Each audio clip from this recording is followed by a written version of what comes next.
Speaker, I thought the minority chief whip was going to do the needful by withdrawing or apologizing to the lady. He didn't. When he makes that you assume that an untruthful allegation against her. I thought he was going to do that. He has not been graceful enough to withdraw and even apologize to the lady. Second, he now says that the MPP administration has refused to construct the Swami interchange. Mr. Speaker, what is the evidence in that? That government has refused to do that.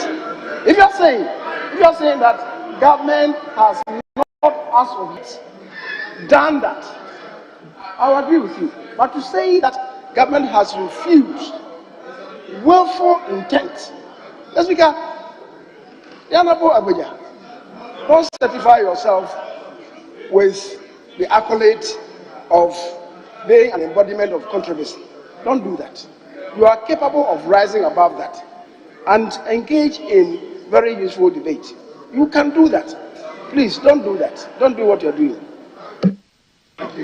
Please, Honorable Majority Chief Whip, did you withdraw the statement against the Majority Deputy Whip and apologize to her? Mr. Speaker, indeed, I said, and I repeat, Honorable Lydia, that I have no proof you voted for or against Dr. Bawumia, so I apologize. But the fact remains, Dr. Bawumia lost in your constituency. Is that true? Mr. Speaker, I've done the needful. Mr. Speaker, now, the issue about Swami interchange. You said government refused, and the majority leader has taken objection to that. What do you say? Mr. Speaker, the majority leader has served this country for a very long time. In this house, I was one of those people who stood and supported the bill to pass an agreement for a loan agreement to build a Swami interchange. And we caution that once we do this, the government will do the needful. Mr. Speaker, the fact remains, as we speak, there's evidence of demonstrations against a very senior, in fact, you are the only person senior to him in this house. In his constituency, as we speak, the Swami interchange project is not going on. Is it true or not? He came here, Mr. Speaker. We are here, Mr. Speaker. Mr. Speaker, he said that as of yet. Yes, Mr. Speaker, as we speak, that interchange project is not going on. He says that I should say that they didn't refuse, but they are not doing it. I don't even know the difference. Mr. Speaker, but Mr. Speaker, it's a serious matter. So my interchange is not about him. If you go to Kumasi and you see what is going on there, we ought to do it irrespective of the government that is in power. Exactly. So I am only sympathizing with you. That is all it is, Mr. Speaker. Let's move on. This budget was presented on behalf of the President, His Excellency President Akufo-Addo. The chairman of the economic management team is Dr. Mahamudu Bawumia. He cannot say that he knows nothing about this budget. This budget was prepared with the involvement of the Vice President as the chairman of the economic management team. Mr. Speaker, I still don't understand the majority leader.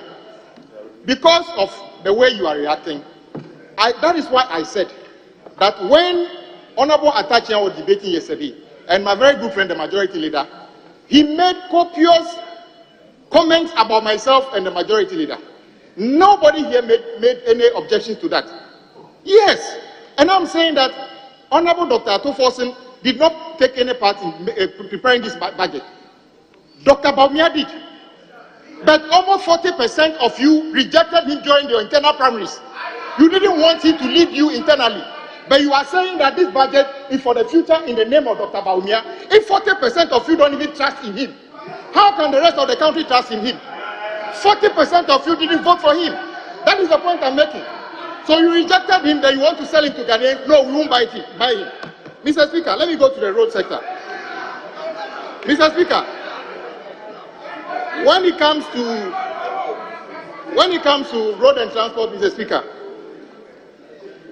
before I get there, Honorable Dr. Afriye, a very good gentleman, made some comments about health. Mr. Speaker, these are the facts, and you have served at the health ministry. As we speak, there's no evidence that NPP, in the almost 8 years, have started and completed any district hospital. Have started and completed. Zero. We can tell you today that when you go to La General, I said you have not started and completed, Mr. Speaker. The La General Hospital is a very important project.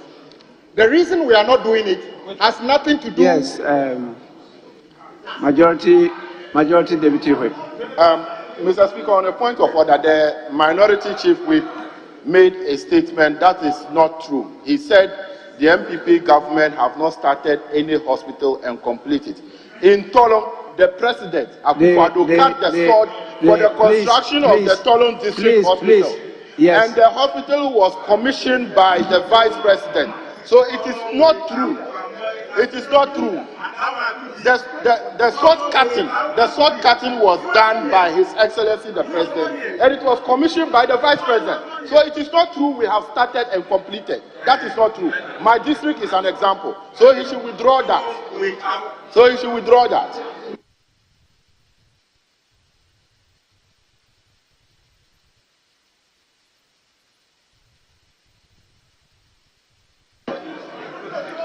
Yes, Minority Leader.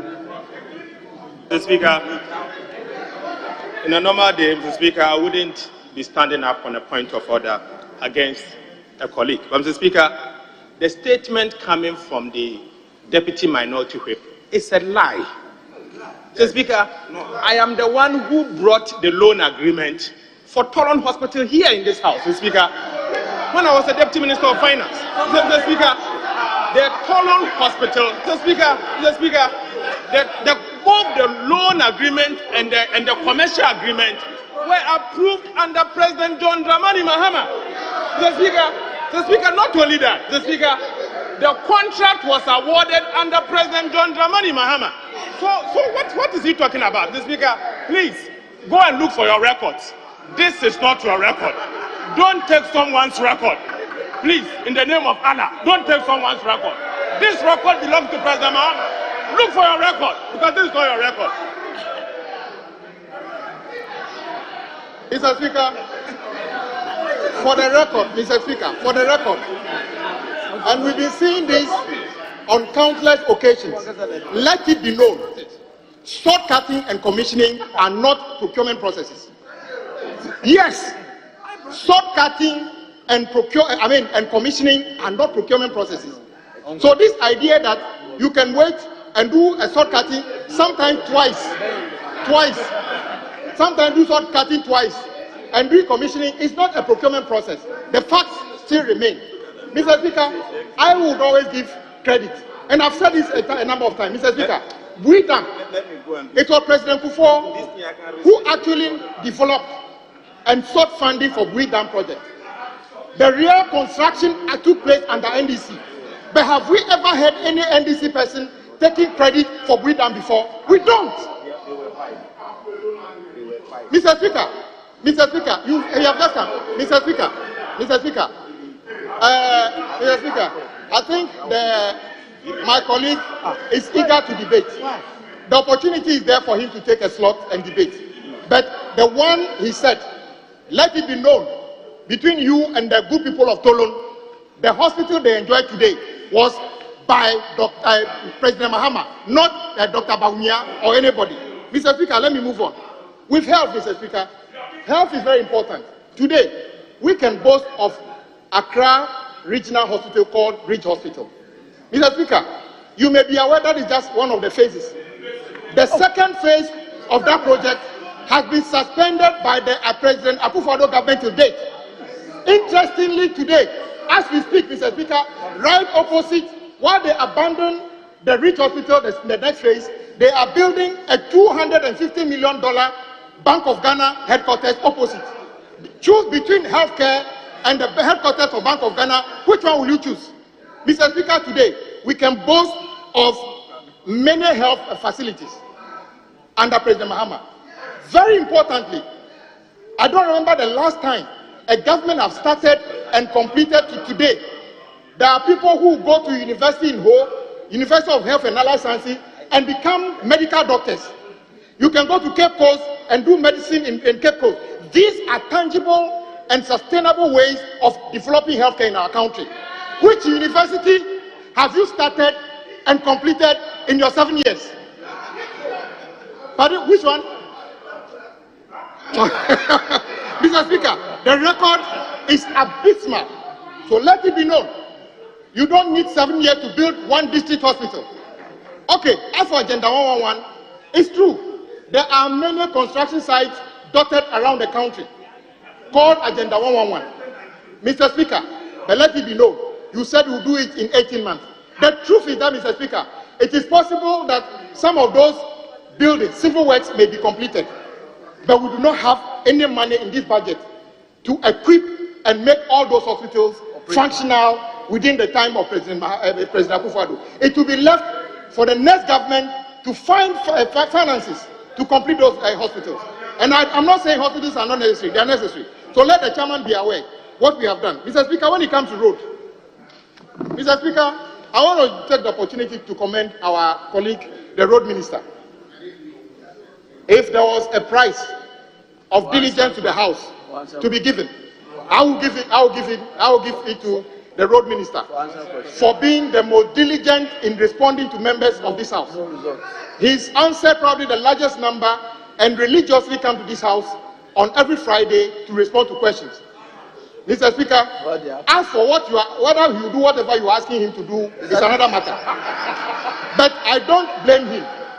Mr. Speaker, we always caution that we should be careful what we are doing. Mr. Speaker, let me give you a brief statistic. When you read this budget, Mr. Speaker, somebody is asking me, why are there so many demonstrations on road-related things in this country? Mr. Speaker, it's just a simple thing. This government's fixation is on building new roads, development. And they have totally neglected maintenance as a requirement. Mr. Speaker, when you put more money into maintenance, you prolong the lives of roads. But this government is determined to build new roads. Mr. Speaker, let me give you one shocking statistic.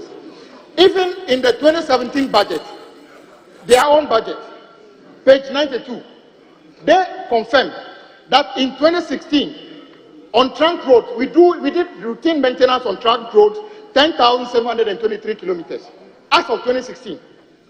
On feeder roads, we did 16,183 kilometers. On urban roads, we did 9,384 kilometers. In 2023, Mr. Speaker, when they claim the economy has gone bigger, when they took more taxes and other things, do you know how much routine maintenance they did in their own budget? They did, when we did 10,700 kilometers of routine maintenance on trunk road, they did only 4,800. When we did over 16,000 kilometers on feeder roads, they did 8,000. When we did over 9,000 on urban roads, they did poultry 2,000 something. What an appalling record of yours. And you are here telling anybody that you've done better on roads? Yes, Mr. Speaker. The difficulty is that the problem of our roads is financing. Mr. Speaker, let me give you why NDC did better. Under the NDC, in 2016, all the amount of monies we collected through the road fund was 1 billion and then 19,000. Listen, in 2016, the road fund accrued 1 billion and 19,000, but we spent 1,040,000 on roads. Basically, what I'm trying to say is that every money we collected on road fund, we spent on roads.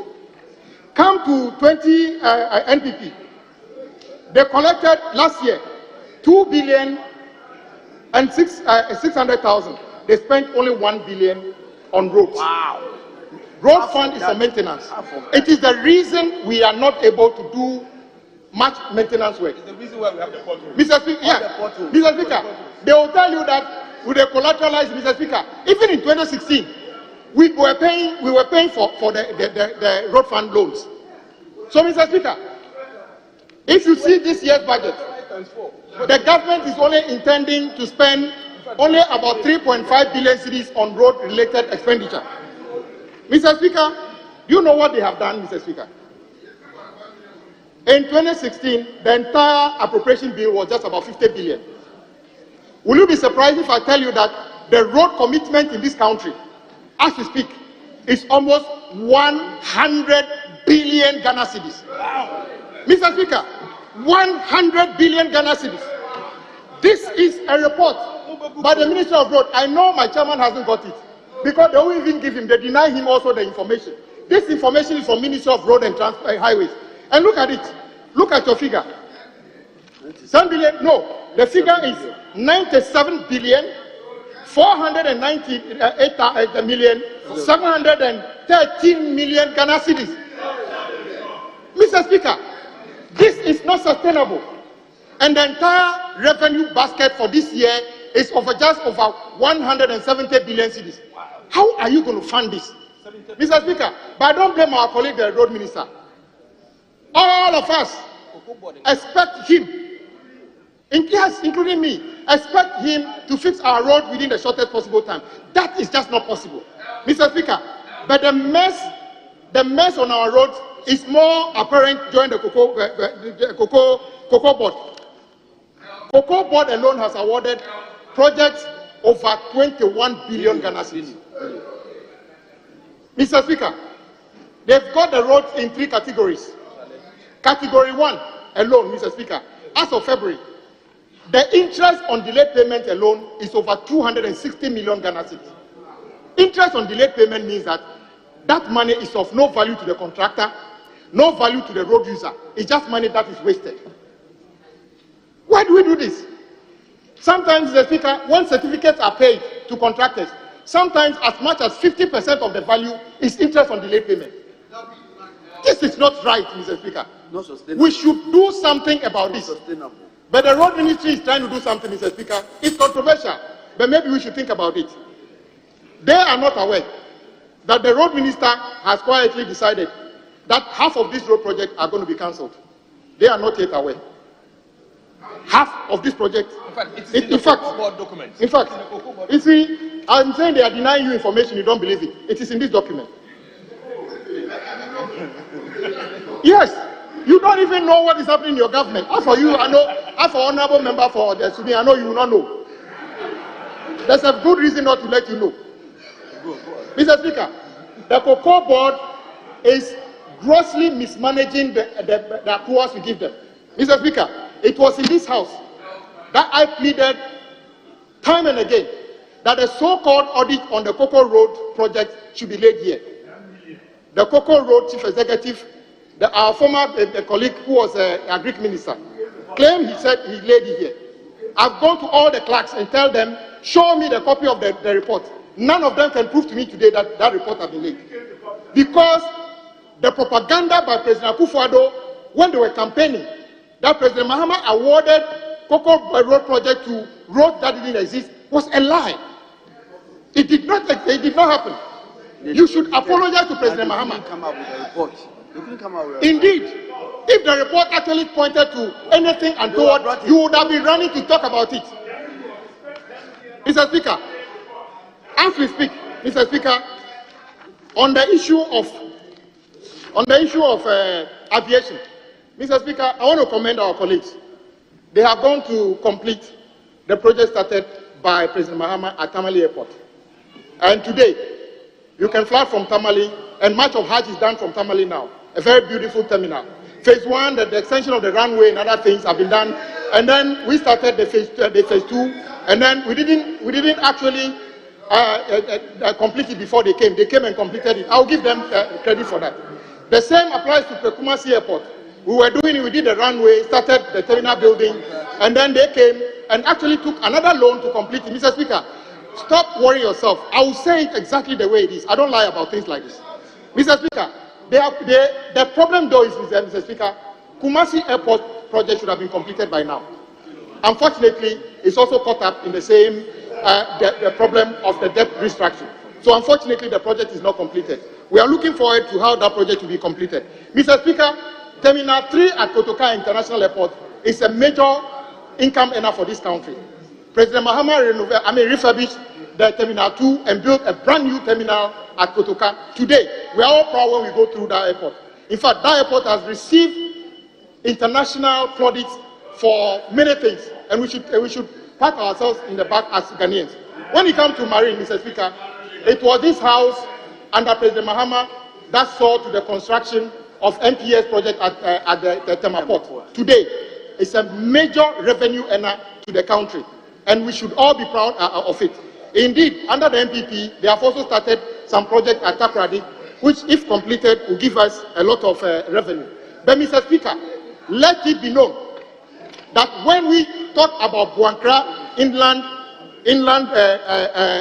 Integrated Logistic Terminal, we were hoping that by the time that terminal is completed, there will be a dedicated railway from Tema to the site. Mr. Speaker, what the MPP is doing at Buankra is not a good thing.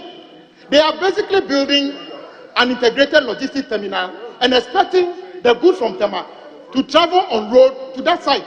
It is not sustainable, Mr. Speaker. It will damage the road. It's not efficient. In any case, if you are an importer, you are in Kumasi, and you can take your goods from Tema, what is the point of taking the goods to another place in Kumasi before you clear it? Mr. Speaker, let me tell you what we wanted to do. Let me read to you. Paragraph 616 of the 2016 budget. This is what was said in the name of President Mahama.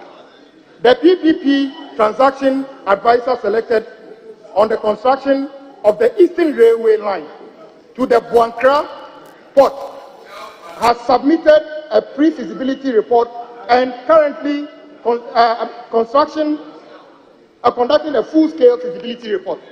So we were thinking in a way that by the time that project is being built on site, there would have been a railway from Tema going there. You are not doing any railway. So, Mr. Speaker, don't fool the people of Ashanti region. What you are doing will not inure to any benefit to them. You are just thinking of the election. Mr. Speaker, when we come to railway, Mr. Speaker, there's something we should know, Mr. Speaker. The railway project approved in this House, which was called the Tema-Akosombo Railway, this side of the House came and changed the name to Tema and Pakadan Railway, simply because they want to build a bridge over the Volta. But, Mr. Speaker, what they have basically done is to turn the alignment of the railway to nowhere. The railway has been at 98% complete for a long period. In fact, when a project is 98% complete, it's substantially completed to be handed over. Mr. Speaker, do you know why they cannot take it over? Because when you take the goods to Mpakadan, you can't do anything with it. If we were going to Akosombo, we can put them on the badge. So you have actually caused financial loss to the state. I will encourage you, please find a way of either continuing the railway or build a new port to the side that you have sent the railway to, so that we can utilize it. Today, if we commission it, that railway will be a railway to nowhere. It's a sad story. $500 million spent. Mr. Speaker, I want to conclude by saying this, Mr. Speaker. I listened to Honorable Atachia describing Dr. Baumia as the best economist in the country. Mr. Speaker, what about Professor John Bafo? What about so many other people? Mr. Speaker, I mean, you cannot say these things. Mr. Speaker, let it be known that when we say we are going to operate a 24-hour economy, we don't mean what Dr. Baumia is saying. He thinks that we are talking about the operation of 24-hour, don't mind your wife chopper. That is not what we are talking about. We are talking about tangible things, and it is feasible. And we shall be proving to you as the times come why it is necessary to deal with unemployment, to deal with efficiency in our public services within 24 hours. Mr. Speaker. I add you 2 minutes. Mr. Speaker, I also want to call upon you to find a way of bringing the governor of the Bank of Ghana to confirm whether he's aware that under this government, Cocoa Board is still awarding projects denominated in dollars, clearly against the the Foreign Exchange Act, completely Act 723, which forbids any government entity for pricing goods and services in dollars. Mr. Speaker, in this document, many of the projects awarded by Cocoa Board are priced in dollars. It depends on how you look. You understand, Mr. Speaker? So it's a clear violation of the Act. And I think the Governor of Bank of Ghana must be sanctioned or must be brought to this House to explain together with Cocoa Board Chief Executive. Mr. Speaker, with these few words, I see nothing good about this budget that anybody should be proud of. If this was done in the name of President Akufo-Addo and Dr. Bawumia, if this is a summary of your 7 years stewardship, this is a summary of disaster. Nobody in Ghana wants to wake up thinking that he will get a false haircut. Nobody wants to be in this country to feel that he would wake up and be told that you cannot. But lastly, Mr. Speaker, let me ask you this. Can you remember these things? I shall protect the public purse. I am too old to steal your money. Yet the council come there. Try me and see. I am not a corrupt person. We don't need to tow we don't need to take loans. We can just tow the various sections of the road and get money to build our roads. I will transform Ghana in 18 months. I will not operate family and friends government. I will make Kole Lagoon and Ado River tourist sites. I will give each constituency $5 million a year. I will arrest the dollar. The hike in fuel prices will be a thing of the past. I will make Accra the cleanest city in Africa. I will build 101 district hospitals in 18 months. I will build 315 new secondary schools. I will never go to IMF. Mr. Speaker, thank you for the opportunity.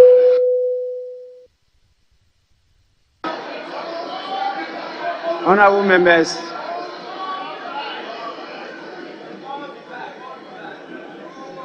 The Speaker. we have students from some educational institutions visiting the House. I want to just acknowledge their presence before we continue.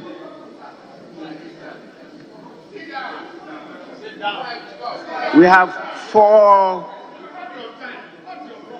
schools being represented here. Hyde Saint School, led by Mrs. Cynthia Sechi Hyde. The school is located at Adentan. And also, you can see the number. I'm sure they will have used about 5 buses. That's a lot of efforts and money. Please, you are welcome. You may resume your seat. We also have Mozano Senior High School. They are led here by one Kojo Esuman. And then the school is located at the Gomua West constituency. Here too, the number is quite large. I warmly welcome you to Parliament. Please resume your seat. We also have Smart Brains International School. Smart Brains International School. They are led here by David Labi Obuabisa.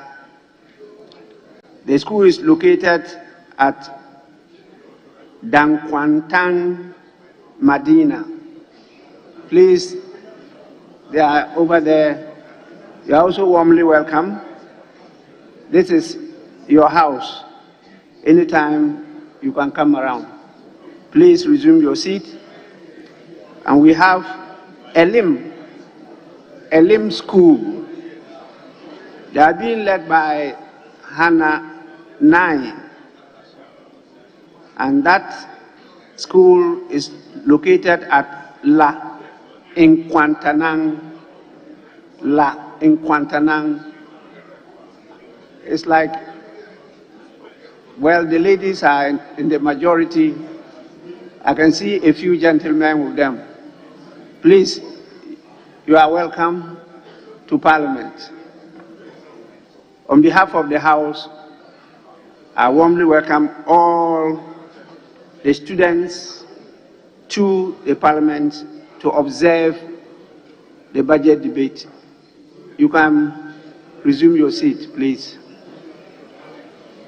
It's now the turn of Honorable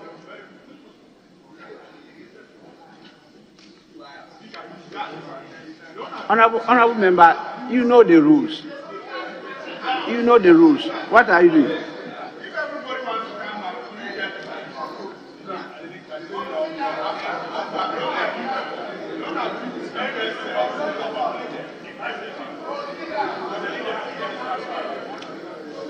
It's now the turn of Honorable Dr. Patrick Boama. Boache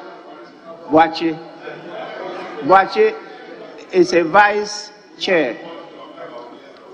He's a vice chair and he's entitled to 10 minutes. 10 minutes. Thank you, Mr. Speaker. And I'm grateful for correcting my name. I thank you for the opportunity to contribute to the debate on the motion to approve a budget statement and the economic policy of the government of Ghana for the financial year ending 31st December 2024, moved by the Honorable Finance Minister, Honorable Ken Ofori-Atta, on the 15th of this month. Mr. Speaker, I agree with the Finance Minister when he says we have turned the corner. This is so because an impressive GDP growth of 3.2 in the first half of 2023 far exceeds the 1.5% which was projected. In fact, it's more than double the projected value.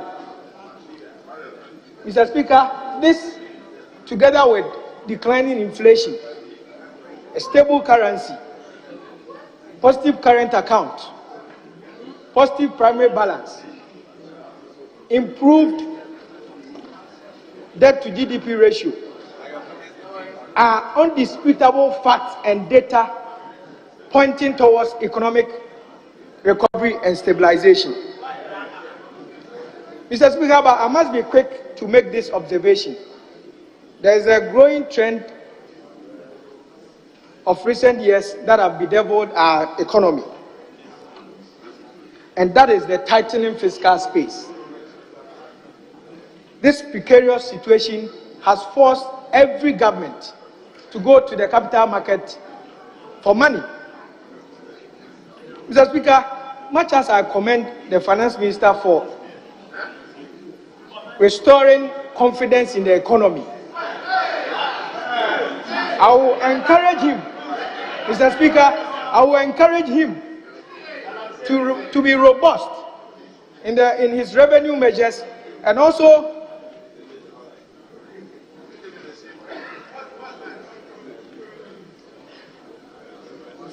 to redouble his efforts towards revenue mobilization.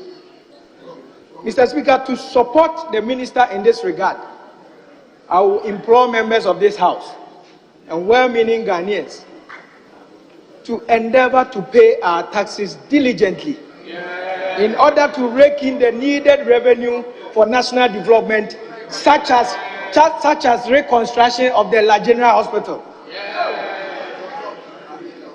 Mr. Speaker, according to the budget, the health and the social work subsector posted a modest 11.9% growth, which is the second highest in the services sector. Mr. Speaker, the commitment and the investment of this government to improve access and quality of healthcare services in this country is commendable. This has led to serious advancement in the sector. Mr. Speaker, no wonder nowadays in Ghana, we read and hear our hard-working doctors carry out surgical separation of Siamese twins. We hear them do more open heart surgeries. We even hear them do kidney transplantations. Yes. Mr. Speaker, this gives me confidence that very soon, with this rate of advancement, the era of prominent Ghanaians flying outside the country to seek medical care will be a thing of the past. Yes.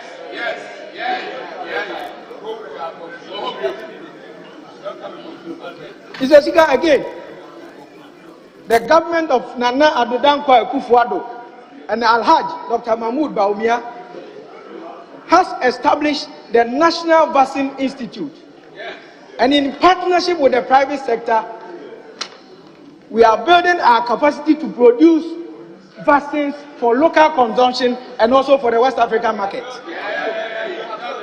Mr. Speaker, this will build our resilience and improve our health security preparedness to be better manage future pandemics. Mr. Speaker, in line with principles of state policy,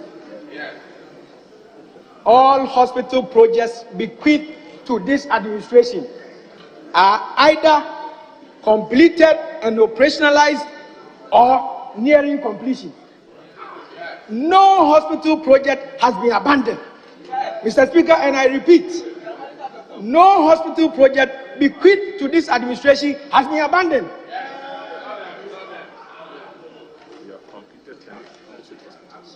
Even the old 46-year-old Konfanochi maternity block, Mr. Speaker, is under reconstruction, and as I speak, it's about 62% progress. Mr. Speaker, the single biggest investment in health infrastructure that has happened to this nation is the Agenda 111 my chairman talked about. Mr. Speaker, is no fluke. So sometimes I pity my friends on the other side who, for sheer out of extreme partisanship, will go and criticize those projects. When your colleagues, your friends, have the projects in their constituencies that are above 60 and 70% completion. And I'm telling you, Ghanaians have recovered from the short memory syndrome. And we are getting more discerning. So if you are a true representative of your people and you criticize such an important project in your constituency that is going to help the country achieve universal health coverage by 2030, then I don't know how true you are in your representation of your people. Mr. Speaker, like my chairman said, the Agenda 111 hospitals is the construction of hospitals in all the 16 regions. Mr. Speaker, that consists of about 102 district hospitals, 7 regional hospitals, 2 regional psychiatric hospitals, and 1 national psychiatric hospital. Mr. Speaker, by middle of next year, I'm not bragging, we will commission the first 50 of these Agenda 111 hospitals. I think it's a good news, because my friend has a hospital in his constituency that is seriously making progress. It's in Isa, in the Dafiama Busia Isa constituency. And he is a happy man because he is proud as a medical officer. He's going to get a good facility in his constituency. Mr. Speaker, when the hospitals are completed, not only will it provide jobs for thousands of health workers, doctors, nurses, and what have you, it's also going to open up businesses in the districts. The hospitals will run 24-hour service, Mr. Speaker. I said the hospitals will run 24-hour service, Mr. Speaker. Mr. Speaker, when this initiative was first announced by His Excellency, the President, 3 years ago, the doubters, in their usual manner, said it was not possible. Yes. It is possible. It is possible. It is possible. Mr. Speaker, it was not surprising though, since we know them very well. We know them very well, because free SHS to them was not possible. Yes. Mr. Speaker, national health insurance to them was not possible. We made it possible. Mr. Speaker, Honorable Member, left with 1 minute 20 seconds. Yes, we managed it. Mr. Speaker, national health insurance to them was not possible. It is His possible. Excellency Nana Akufo-Addo becoming president of this country was not possible to them. Yes. His Excellency Alhaji Mahmoud Bawumia becoming the leader and flag bearer of the MPP was not possible to them. It is possible. Mr. Speaker, myself and my colleagues on this side, Yes. we say it is possible. Possible. Inshallah. Again. Mr. Speaker, I repeat, myself and my friends on this side of the aisle, we say it is possible. Because with God on our side, everything is possible. Thank you, Mr. Speaker. Yeah. Nice one.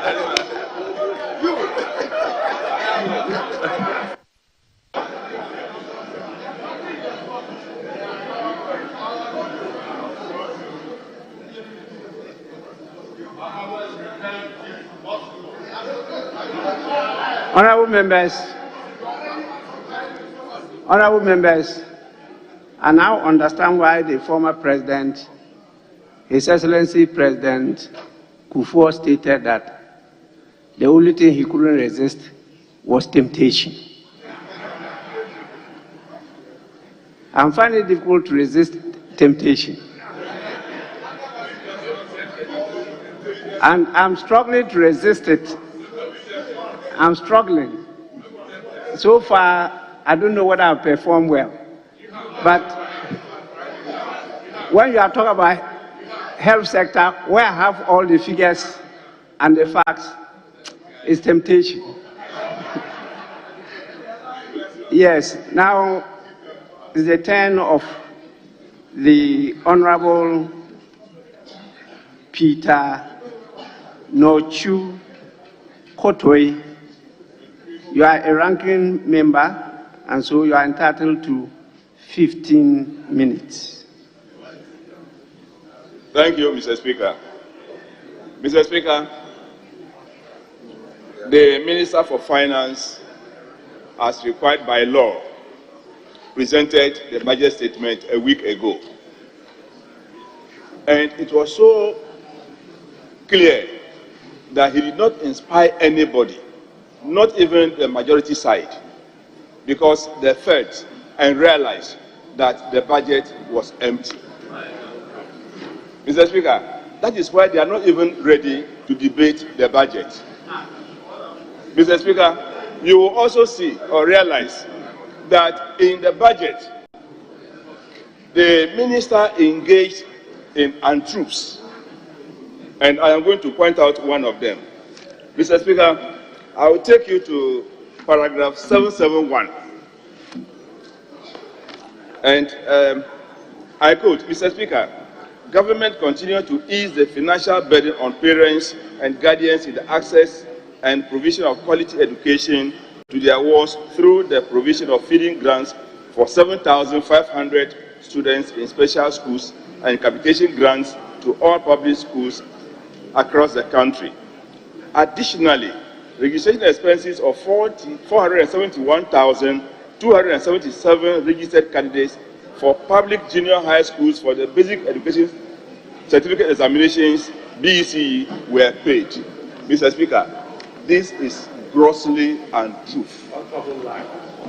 Mr. Speaker, I know very well that government is owing West African Examinations Council for the BECE conducted this year. 471,277 candidates were registered at a cost of 80,164,217 cedis, 70 pesos. Government paid 50,541,200 Ghana cedis. there is an arrears of 29,623,017 Ghana cedis. So where from this information that government had paid for the registration of BEC candidates? It is not true. It's all lies. Mr. Speaker, as we speak right now, government is unable to complete payment also for WASE this year. The government is owing 55 million Ghana cedis for the conduct of WASE 2023. And I can say also on authority, Mr. Speaker, that government is also owing for 2022 WASE of 9,700,870 cedis, 42 pesos. Government has not paid, and the minister is claiming that they have completed payment. Mr. Speaker, this is not true. And I challenge the Minister for Finance to come with records to show that government has really completed payment for the candidates. Mr. Speaker, going forward, you also realize that if you go to paragraph 33, bullet 1, I quote, improve access to quality senior high school education for about 5.7 million Ghanaians by investing 8.4 billion in the future of our next generation. Mr. Speaker, this information is also not true. As we speak today, Mr. Speaker, government is owing a number of suppliers. Those who supplied school uniforms for 2021 and 2022 are yet to be paid of over 100 million Ghana cedis. Mr. Speaker, those who supplied food items are still being owed over 200 million Ghana cedis. So the 8.4 billion cedis, what did the ministry use it for? We want to know. Because these are conflicting figures they give us every year. The other time it was 7.5. Then my deputy challenged and it came down to 5.5. Now he is quoting 8.4 billion. We want to know.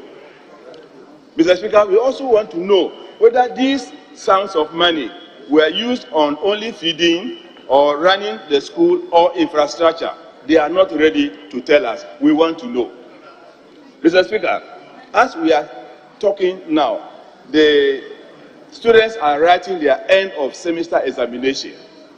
And as a candidate in the school, if you did not run early to the school or the examination hall, you will not be able to get furniture to sit down and write your end of semester examination. This is the situation in which we find ourselves. The whole thing has become so shambolic that if care is not taken, we are not giving any quality education to our children. So to claim that they are giving quality education has a question mark. Because if you go to the senior high schools now, the challenges there are such that government is unable to do so. Mr. Speaker, if you go to the schools also now, you will realize that they are not doing enough of academic work. Those in Form 1 now, who will finish their first year next month, have not done even 30 weeks in school. Previously, we were doing about 30 to 36 weeks as part of the school calendar. But right now, they are doing only about 24 and maximum 26 weeks. So what quality education are you giving to our wards? So the future of these children, Mr. Speaker, we see over here is very bleak because they are not receiving the quality education that they require. Mr. Speaker, if you also look at it carefully, you will realize that even the type of food they are fed with in the school is questionable. Very, very terrible, Mr. Speaker. 2 years ago, I raised an issue of a canned fish that was provided in the senior high schools. When it was about to expire, then they rebranded the container and made it look as if it was newly imported. Mr. Speaker, as we speak now, there is some rice in the system which has been supplied to senior high schools. They call it laments from India. This rice, Mr. Speaker, is maggot infested. Yes. When it was imported in 2021, the suppliers or the importers did not pay for bringing the duty on the rice. So they had to be stored in a warehouse. Now they have nicodemously gone to remove this rice and distribute it to the senior high schools. About 5,000 metric tons, which is over 300,000 bags of rice. The rice is about to expire, a few weeks to expire. They have not distributed them to the senior high schools in the country. And that is what they are feeding our children with. Mr. Speaker, this is so serious that we must look at it carefully. Our children, if we don't take time, when they come back home, they are going to suffer diarrhea and other forms of diseases. Mr. Speaker, now, there is something happening in our school system. Land belonging to schools, especially the senior high schools, are being sold. Just like they're selling your Mr. Speaker, Ebenezer Secondary School, go there and see that they have sold all the school lands. Like how they are The same is going to happen soon at West Africa Secondary School. And Mr. Speaker, do you know the worst of all? The government had a land for UNESCO Ghana. The land has been sold. Just like how they are selling the speakers. They have sold the government land for UNESCO Ghana.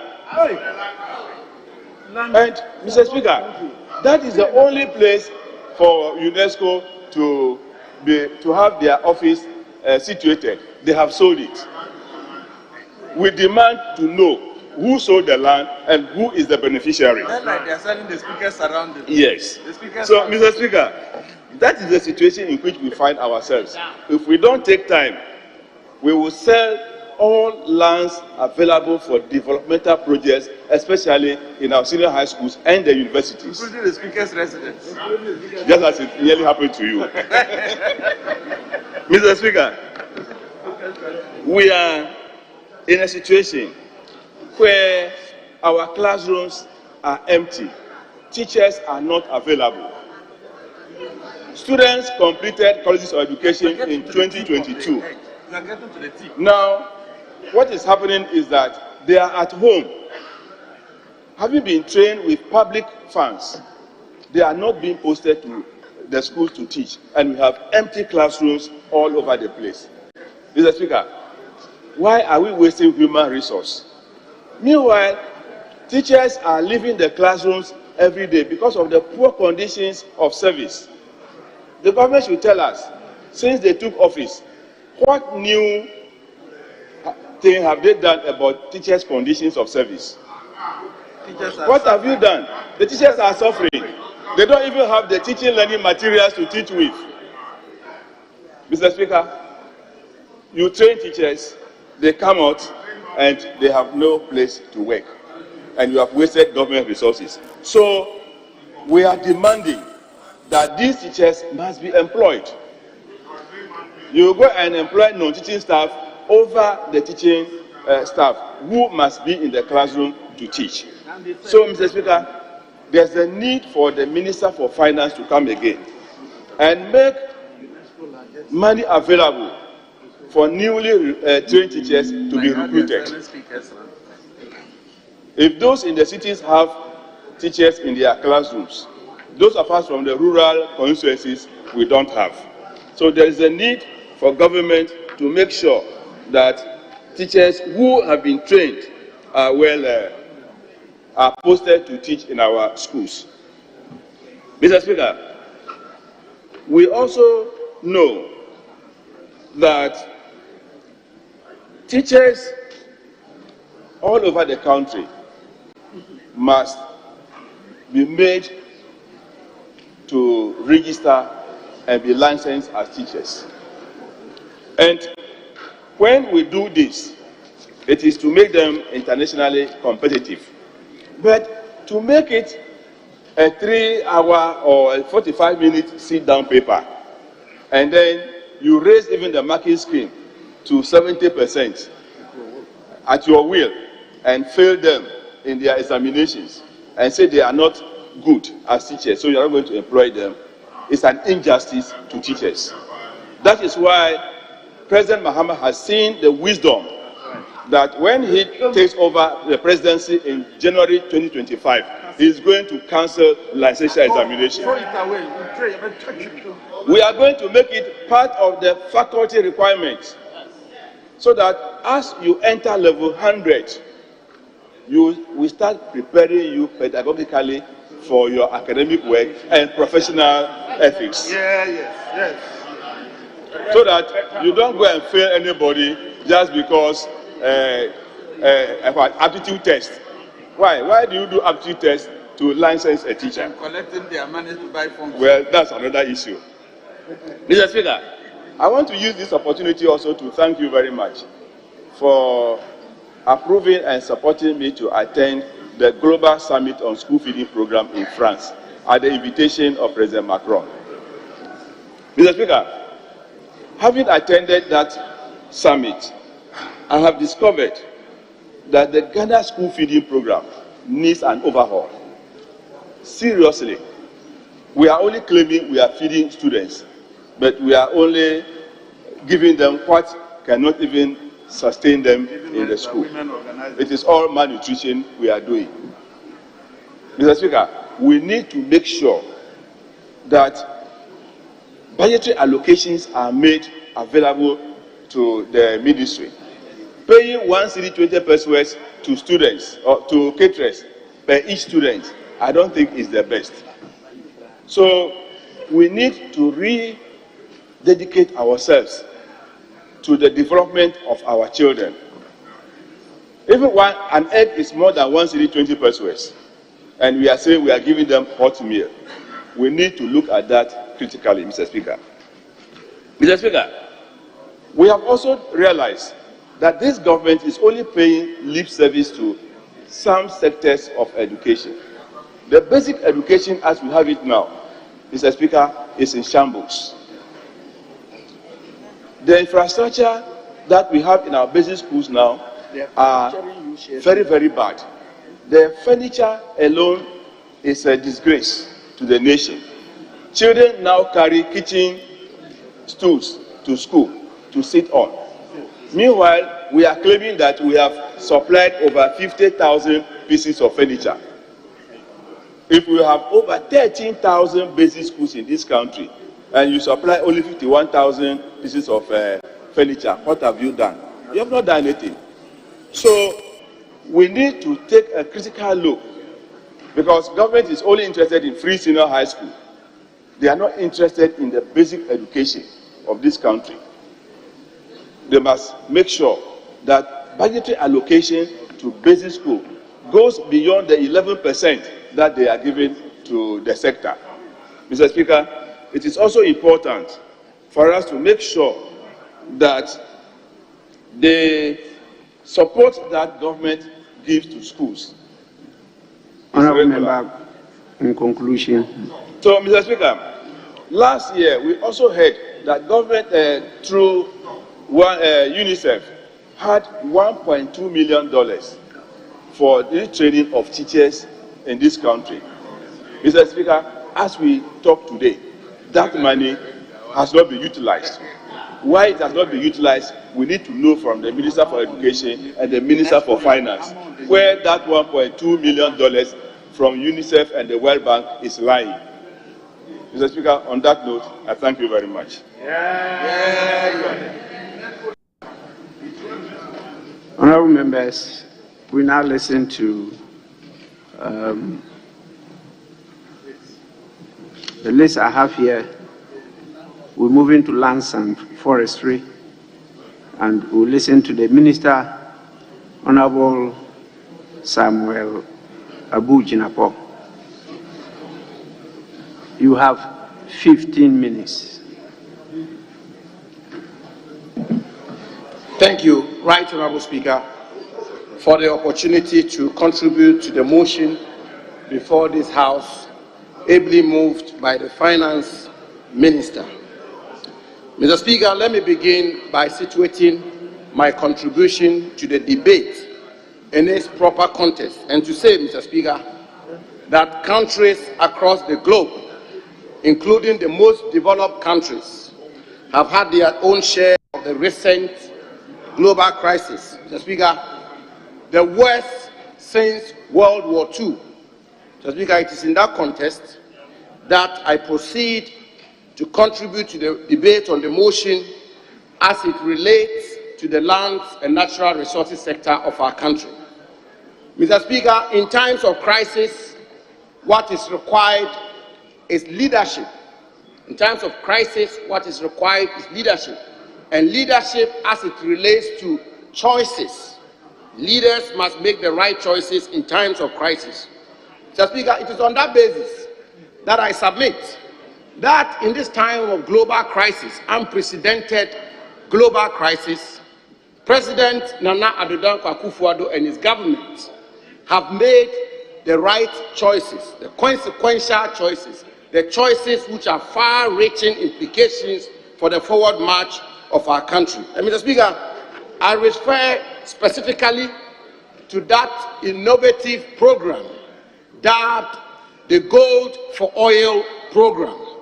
Mr. Speaker, under the distinguished leadership of President Nana Addo Dankwa Akufo-Addo, the Vice President, Dr. Mahamudu Bawumia, Mr. Speaker, I should emphasize, the most distinguished Vice President in the Fourth Republican dispensation, thought about, formulated, and implemented, Mr. Speaker, the Gold for Oil program. And Mr. Speaker, the Gold for Oil program is alongside the domestic gold purchase program of the Central Bank, the Bank of Ghana. Mr. Speaker, maybe I should explain. Until the introduction of the Gold for Oil program, the Bank of Ghana's reserves when it comes to gold was totally insignificant. And through the domestic gold purchase program, today our nation, a gold-producing nation, can say proudly that the reserves of the Bank of Ghana when it comes to gold is shorter. And this is what culminated in the Gold for Oil program. Mr. Speaker, over 800,000 metric tons of crude oil, almost 30% of our national crude oil consumption, was purchased through this policy without having to look for dollars, Mr. Speaker, without having to look for the scarce foreign exchange to import this crude oil into our country. Mr. Speaker, when you look at page 31 of the budget statement, paragraph 139, you will find that the finance minister copiously refers to this outstanding intervention and the positive consequences it's having on our economy. Mr. Speaker, if you will permit me, I will quote the finance minister verbatim, and I refer the House, Mr. Speaker, to page 31 of the budget statement, specifically paragraph 139 and 140, where the finance minister says, and I quote, "Since the inception of the Gold for Reserves program, the Bank of Ghana has purchased a total amount of 17.89 tons, $1,140 million of gold to boost its gold reserves. Since the inception of the Gold for Oil program, 23 cargoes have been imported into our country." Mr. Speaker, he goes on, "The plan is to scale up the program to cover 50% of our national consumption." So, as I say, 30% of our national consumption have been purchased through the Gold for Oil intervention. And that has resulted in a reduction of fuel prices in our country. And Mr. Speaker, specifically, you will see that in November 2022, the price of the exchange rate stood at 17 Ghana cedis. By November 2023, the exchange rate had dropped to 12 Ghana cedis as a result of this intervention. Mr. Speaker, this policy was implemented by the Vice President. That is why I say in times of crisis, you need bold leaders who will make the right decisions. And that is why I salute the Vice President for coming up with this policy, the Gold for Oil program. Mr. Speaker, governance is about choices, governance is about ideas, governance is about thinking through the issues, governance is about effective implementation, and Vice President Dr. Mahamudu Bawumia, as he's done all through his public life, has demonstrated that he has the capacity to make the right decision. Mr. Speaker, the mining sector and the 1 trillion economy. Mr. Speaker, as you know, for our 66 years at nationhood, this is the first time our GDP is going to cross 1 trillion Ghana cedis. And Mr. Speaker, you will find that at page 3 of the budget statement, specifically paragraph 19. And Mr. Speaker, despite a recent decline in the gold prices, we are expecting that gold prices will inch up to 6% next year to average at 1,900 United States dollars per ounce. And Mr. Speaker, with the investment that are being put in the mining sector of our country, the mining sector is going to contribute strongly to the national economy of our country, which will help the managers of the economy to ensure that we get this 1 trillion economy for our country. Mr. Speaker, through the bold interventions we have made in the mining sector of our country and the lands and natural resources generally, Mr. Speaker, today Ghana is the leading producer of gold on the African continent. South Africa was the leading producer of gold on the African continent for several years, but as we speak today, through prudent management and through policies and programs, Ghana today is the leading producer of gold on the African continent. As I've just been saying, the Gold for Oil program is made such a strong, monumental, positive impact on our national life. Mr. Speaker, we are building for the first time in our history an integrated aluminium industry in Ghana, which is going to become the foundation, the anchor for industrialization. Mr. Speaker, the mining sector's contribution to our foreign exchange earnings is strong. And indeed, Mr. Speaker, as far back as 2023, the mining sector contributed almost 2.4 billion United States dollars as foreign exchange earnings. Mr. Speaker, we are building new mines. We are building new mines. For the first time in our country's history, the new Patriotic Party government, President Akufo-Addo's government, Dr. Mahamudu Bawumia's leadership, for the first time in our country's history, as it is in many areas of our national life, we are building a large-scale mining operation in the northern part of our country. It's never happened before. And Mr. Speaker, by that I refer to Cardinal Namdini project. Mr. Speaker, we are talking about more than 1 billion United States dollars of investment in tenancy in the Upper East region. And when completed, the Cardinal Namdini project will be, Mr. Speaker, the third largest mine in our country after Newmont and AngloGold. President Akufo-Addo is building it. Dr. Mahamudu Bawumia is building it. And the company is working with government to pour its first gold next year. And Mr. Speaker, what makes it even more interesting? Out of this investment and out of this intervention, Bolgatanga, through a development agreement negotiations we are having with Cardinal Namdini, which will be brought before this House, Bolgatanga is going to have its first airport built by the mining company. So, Speaker, that is what policy gives you. So, Speaker, today, for the first time in our country's history, we have a green minerals policy for the management and exploitation of our green minerals. And today, Mr. Speaker, for the first time, we are going to have a lithium project in the central region, specifically in Infansiman, and the negotiated terms, Mr. Speaker, the negotiated terms for this transaction is one of the best in the African continent. Mali has done it, ours is better. Australia has done it, ours is better. Mr. Speaker, Canada has done it, ours is better. We are going to have the first lithium project in our country. Mr. Speaker, not just that, we are going to have one of the biggest mining operations in Ahafo to be built by Newmont. And Mr. Speaker, we are putting in place a lot of measures to add value to our mineral resources. Ghana Manganese Company Limited is going to build a refinery. Mr. Speaker, it's going to cost them about 400 million United States dollars, and for well over a century, this is going to be the first time manganese is going to be processed here in Ghana. And Mr. Speaker, we are earning millions of dollars out of a reduction in carbon emissions in our country. Mr. Speaker, why do I enumerate all this?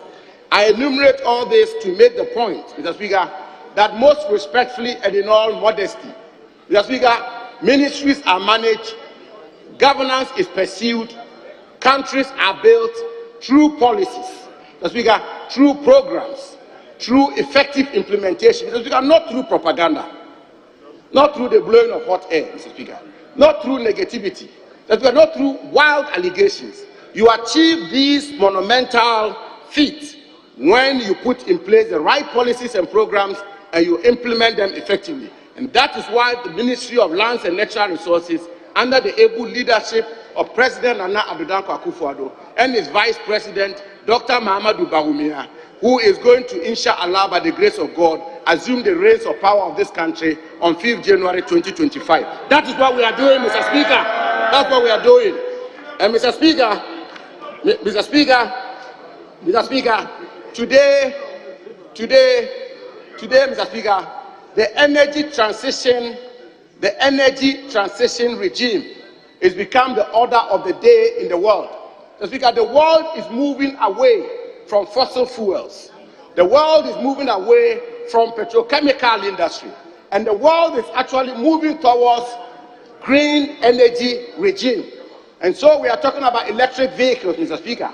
And Mr. Speaker, you'll be familiar with the fact that China, the People's Republic of China, for example, have invested so much in energy transition to the point where they are the only country which can boast of the production of minerals and the manufacturing of electric vehicles. Mr. Speaker, the budget which was presented to this House has articulated a clear pathway and a vision to build an electric vehicle industry here in Ghana, which is why we are working to broaden, Mr. Speaker, and diversify our mineral resource base.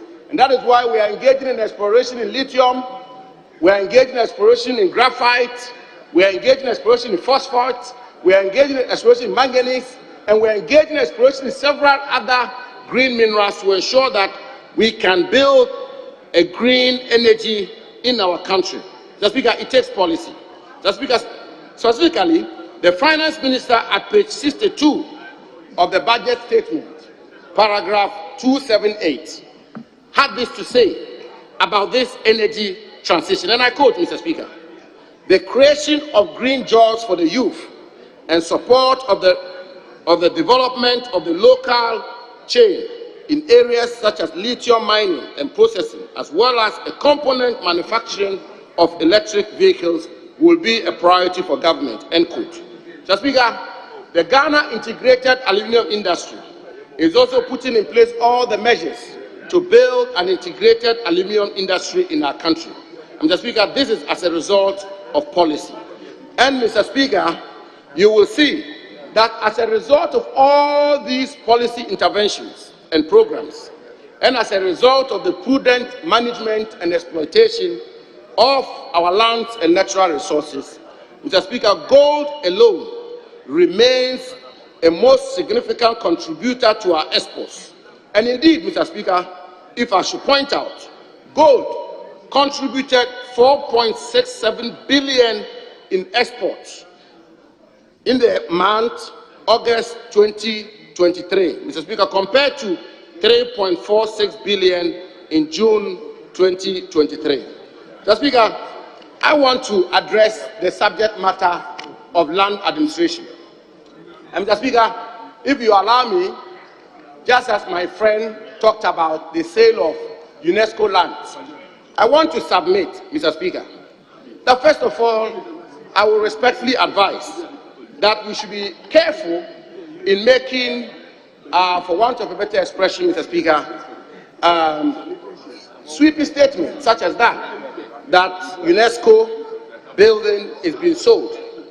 Mr. Speaker, when you get into the records, in many cases, as it always should be with land administration is governed by facts and records.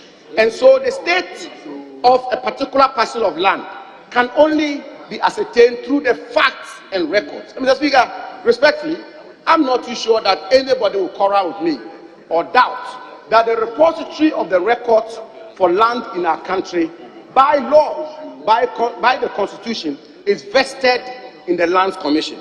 And so there's been many occasions, Mr. Speaker, where it is said that UNESCO land is being sold. Honourable members, Second Deputy Speaker to take the chair.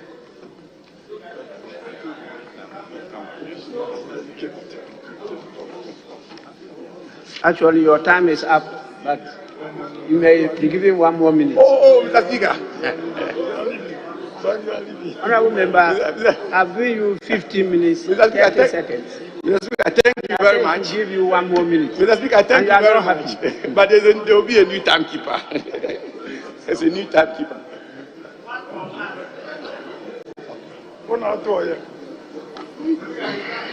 Mr. Speaker. Yes, I've been told one minute has been.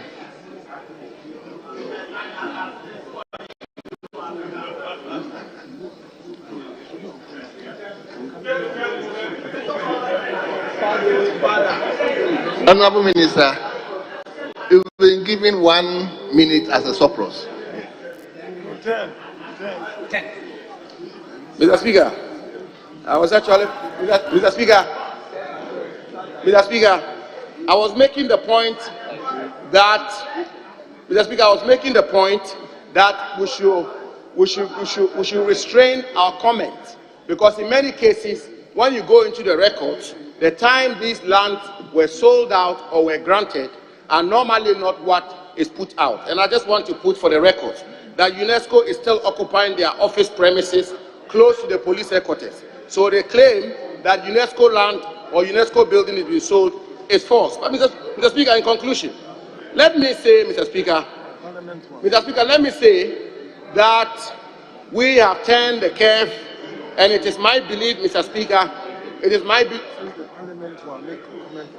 Mr. Speaker, so as I said, UNESCO land, Mr. Speaker, UNESCO land is not being sold, UNESCO is in possession, and Mr. Speaker, as I said, that in many cases, Mr. Speaker, when they make the claim that a particular land is being sold under a particular administration, when you go into the records and you make the inquiry, you find the country. Mr. Speaker, I'll give an example. Not too long ago, it was said that the accommodation or residence of the Clerk of Parliament was sold in 2019. Mr. Speaker, I want to submit to this House a House of record, and I want Hansa to capture it, that my checks at the Lands Commission suggest that the Clerk of Parliament accommodation or residence was sold in 2015 and not 2019. Mr. Speaker, the then Minister for Works and Housing gave an offer to a private developer in 2015. A lease was granted to the developer in 2015. These records are unimpeachable. It happened in 2015 and not 2019. It just so happened that the developer, having bought the land in 2015, having been given an offer letter in 2015, having been granted a lease in 2015, took possession in 2019. So by all intents and purposes, Mr. Speaker, the land was sold in 2015 and not 2019. Thank you. That is what I conclude, Honourable Mr. Speaker, Minister, in conclusion. you've been given 3 more minutes in addition. In conclusion, Mr. Speaker, in conclusion, as I say, we've turned the curve. Mr. Speaker, just yesterday, the Chancellor of the Exchequer of the United Kingdom, Jeremy Hunt, presented the autumn budget in the House of Commons, and it's similar to our budget. This is the direction the world is going. We are turning the curve, we are having a recovery, we are going to unleash prosperity, and God willing, when Dr. Mamadou Bawumia becomes president in 2025, he will build on the record of President Akufo-Addo, he will build on the achievement of President Akufo-Addo, and we will unleash prosperity for the Ghanaian people.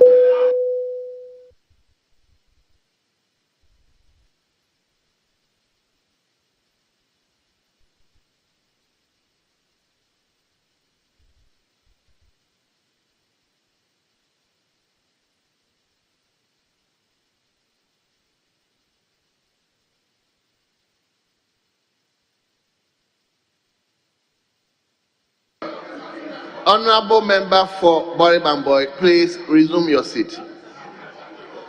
Let me now give the floor to Honourable Dr. Clement Apak. Doc, you have 10 minutes. Most grateful, Mr. Speaker. Mr. Speaker, I rise to contribute to the motion that this House approves the budget statement and economic policy of the government for the year ending 31st December 2024. Mr. Speaker, in doing so, let me start my comments by re-emphasizing that as far as the ranking member on the Education Committee is concerned, and as far as I am concerned, we stand on very solid grounds when we say that land belonging to UNESCO Ghana has been sold. Mr. Speaker, the purpose of my being here today is just to summarize very quickly some of the issues affecting education in this country. I'll make my comments within the context of what the Minister for Finance and by extension government claims to have done that it has not done. Mr. Speaker, we can best describe the current funding structure of our public education in Ghana as having taken the shape of a caricature. Mr. Speaker, basic education, which we know is foundational, has been so starved, emaciated, that our basic educational system is in crisis and almost incapable of supporting a structure which is secondary and a superstructure which is tertiary. Just because secondary education, which for political reasons, in the name of free senior high school, has tended to receive the most funding since 2017, versus basic education, which has seen a yearly dwindling of funding since 2017, can be described as a bloated stomach. In other words, koshoko. We are pumping a lot of resources in secondary education, and yet most of those resources are not being applied to ensure that we get value for money as far as secondary education is concerned. In particular, then we have tertiary education, which has also been stagnant. Investments in tertiary education are nothing to write home about. If you were to visit most of our tertiary institutions, you would notice how crowded they are and the obnoxious and worrisome lecturer to student ratio. Mr. Speaker, because basic education is fundamental and is foundational, and because we cannot purport to be building a structure and a superstructure on a wobbly, lean, emaciated foundation, I would like to spend most of my time discussing the issues affecting basic education. Mr. Speaker, we have all talked about school feeding, and we know that the school feeding program is meritorious. We know that since the inception of this program, it has led to an increase in enrollment for obvious reasons. Mr. Speaker, the policy indicates that every Ghanaian child of school-going age at the basic level would be given one hot, nutritious meal a day.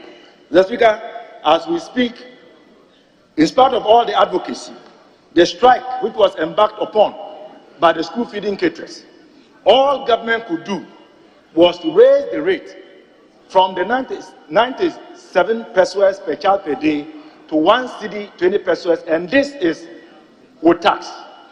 And as we speak today, in the current economy, where food inflation is over 40%, Mr. Speaker, you tell me, what hot, nutritious meal can you provide for a child with 1 cedi 20 pesos, when the cost of even an egg is 2 Ghana cedis?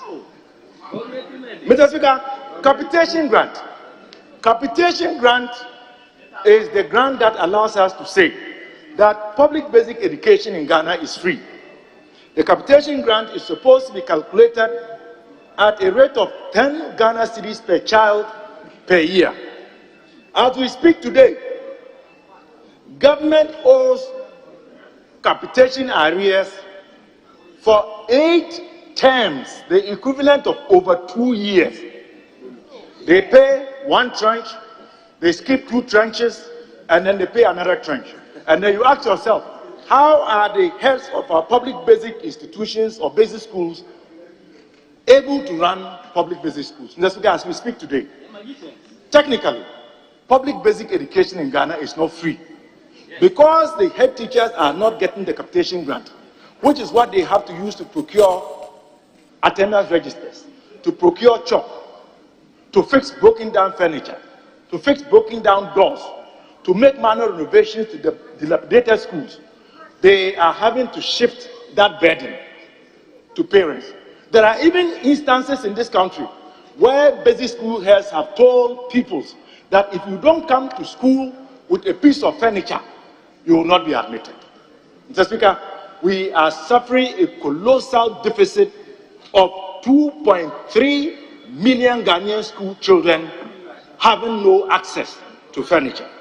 Mr. Speaker, we changed our basic school curriculum under the guise of the standard-based curriculum. This came into effect in 2018. As we speak today, I want the Minister for Education to challenge the Finance Minister. No single school in the Republic of Ghana has received a full complement of textbooks based on the new curriculum. In fact, government itself has admitted that only 60% was funded as far as the publishers are concerned. And as we speak, I can tell you on authority that many of these publishers are still owned by government. One may ask, what is the purpose of the new curriculum? If after all of these years, we are yet to provide complementary books to accompany what we said we had changed. But Mr. Speaker, the irony is this.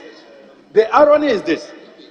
Whilst basic from KG to primary 6 are supposedly implementing a new standard-based curriculum, junior high school 1 to 3 are still utilizing the old curriculum.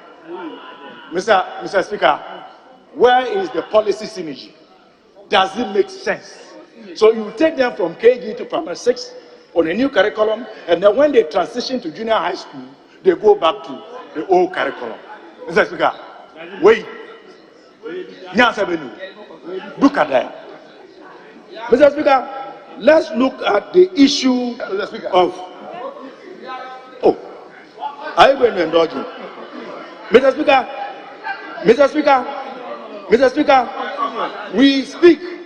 we speak about... Honorable, hold on. Yes, Honorable Member.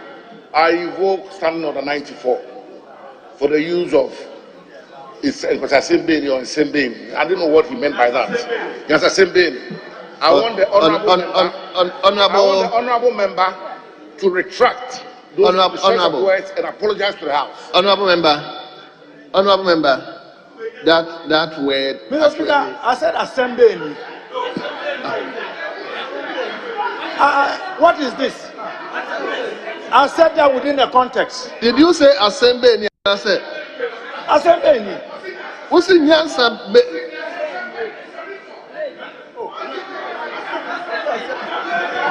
So I think you're going to catch you. Said yes, Assembly.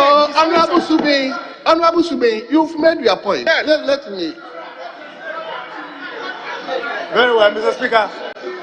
Mr. Speaker, for whatever it is, I withdraw. Because I noticed that what I am saying is giving them anxiety, and he wants to interrupt my presentation. Well, good. You've withdrawn. Very well. Yes, leader. Very well. Mr. Speaker. Hold on. Let me hear my majority leader. Mr. Speaker, I think this House is governed by rules. And Order 93(2) provides that it shall be out of order to use offensive, abusive, insulting, blasphemous, or unbecoming words. Mr. Speaker, if the member has withdrawn, it should not be qualified to say that it's causing anxiety. I think you should do the dignified thing by owning up that the language you used was very offensive. So if you are withdrawing, withdraw without any equivocation.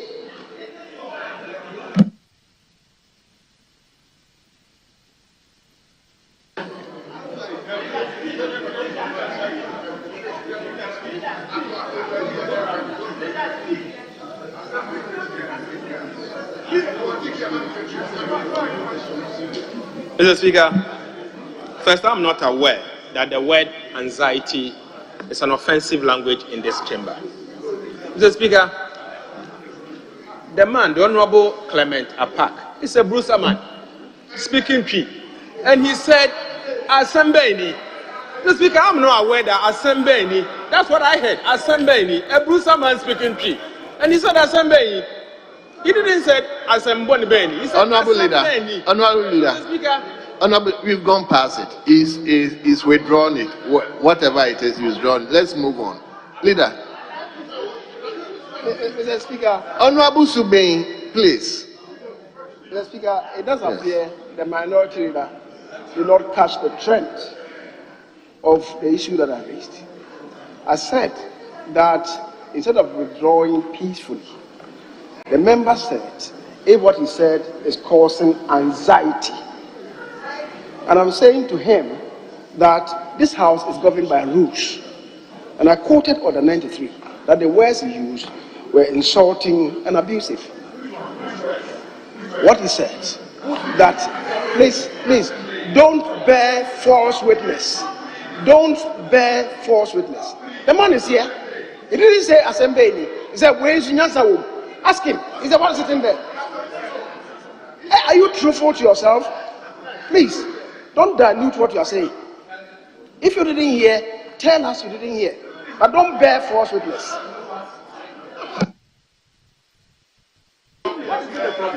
Honorable Clement Apak, you may continue. Very well. I withdraw the use of the word anxiety. Thank you. Speaker, I was just about making the point with regards to the introduction and much more canvas coming into being of STEM education, which is not new, it's not a novelty. The works have always been in the making. But anyone who has observed what is going on, with regards to the location of the STEM schools across this country, would come to the same conclusion that objective Ghanaians would come to, that the selection of the location of these STEM schools is politically influenced, and that is not good for national development. Let the schools go to every part of the country. Don't locate the schools to only areas that are of political benefit to you. You are in power today, and in 2025, you will be out of power. Mr. Speaker, having chronicled the challenges we face in basic education, which has warranted calls by every stakeholder but government to increase funding for basic education, I can tell you on authority that unlike Akufo-Addo and Bawumia, the incoming President John Dramani Mahama is not going to be chartering private flights and paying over $20,000 an hour when capitation grants are not paid, when school feeding is only a paltry 120 pesos. The incoming President John Dramani Mahama is not going to invest our money illegally to dig the most expensive hole in Accra, when basic school children have to sit on the floor to read and write. Let's look at the issues affecting secondary education we already know. And I'm going to quickly run through them. And to justify the reasons why John Dramani Mahama has heeded to the clarion call that a program that has been in existence since 2017 is long overdue for a review. And for those who say that review means cancel, let me remind them that they need to look for better dictionaries. It is akin to saying that Muslim means Christian. If they want us to believe that Muslim means Christian, then we can accept their argument that review means cancel. And as long as Muslim does not mean Christian, review does not mean cancel. Mr. Speaker, what are some of the challenges in secondary education in spite of the colossal... You have 1 more minute. Very well. Mr. Speaker, you didn't time me when I was being interrupted. Your time is already up, but because of that's why I'm adding 1 minute to you. Very well.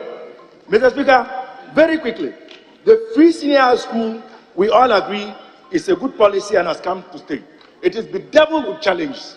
It must be reviewed. John Dramani Mahama, in collaboration with the rest of Ghanaians, when given the mandate, would organize a national stakeholders forum to review the policy with the intent of making it better. And that is the reason why we are going to review it.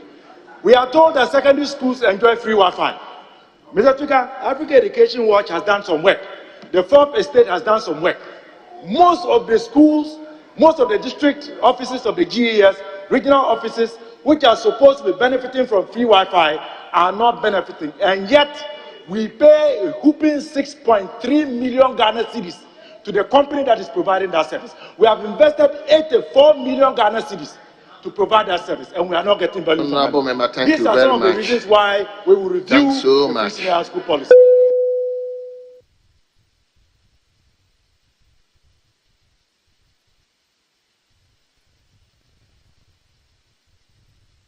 Let me now invite Honorable Francis Adabo. You are chairman and you are entitled to 15 minutes. Thank you very much, Right Honorable Speaker, for the opportunity to contribute to the debate on the floor, seeking to approve the budget statement and the economic policy of the government for the year ending 31st December 2024. Mr. Speaker, I want to assure our colleague who talked about the UNESCO land that land is an unmovable property. You can't buy land and take it to another place. So long as the land remains where it is, whoever sold it, the records will just bring it out. So please don't panic. Mr. Speaker, our land system in Ghana has been the same from the olden days to date. We cannot do things the same way and expect change in results. The only way to go is to go fully digital. Mr. Speaker, if you move to other countries, we attend conferences, we attend workshops outside Ghana. And what the others are practicing, making their land delivery system very effective, we need to do the same thing in Ghana here. Mr. Speaker, in 1962, the whole country was flown by two organizations, the Terra Surveys of Canada and then the Ordnance Survey of UK. They prepared photo maps covering the whole country. From 1962 to date, we have not had that conscious effort to fly the whole country and then prepare maps showing where every house is located.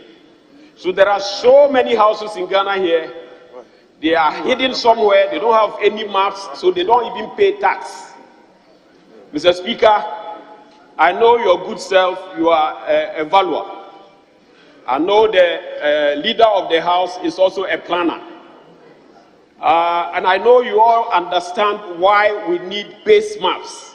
Because in Ghana, development is ahead of planning. So you go to many villages, even towns, and you see that areas without layout, people are building.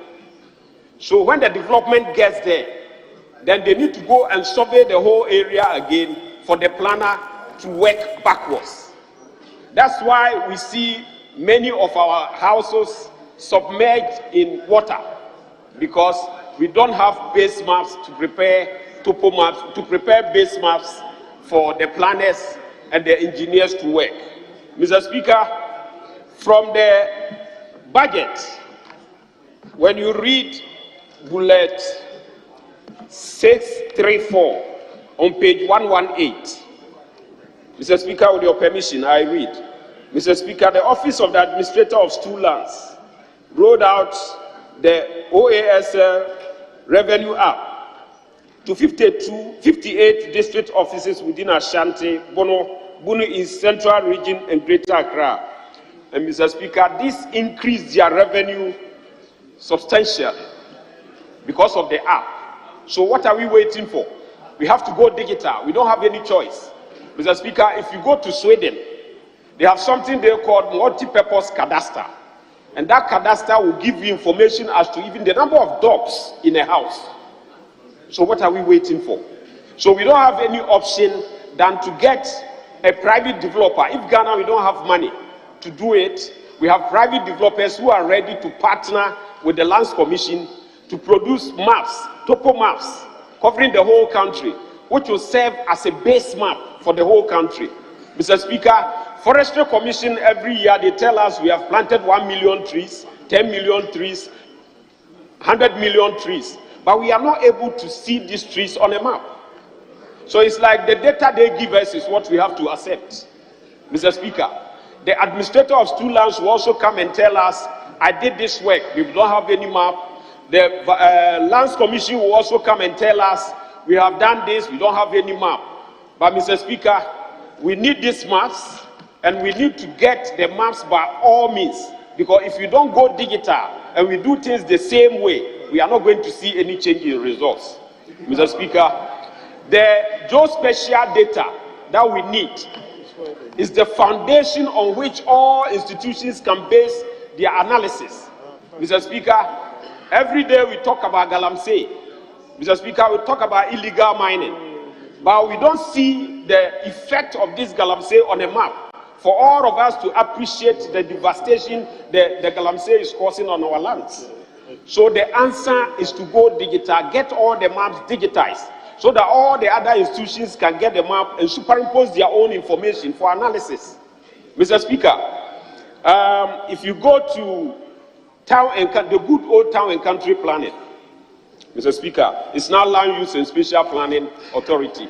In my own constituency, I'm a professional surveyor, but my constituency, people are building houses without even lay out no site plan.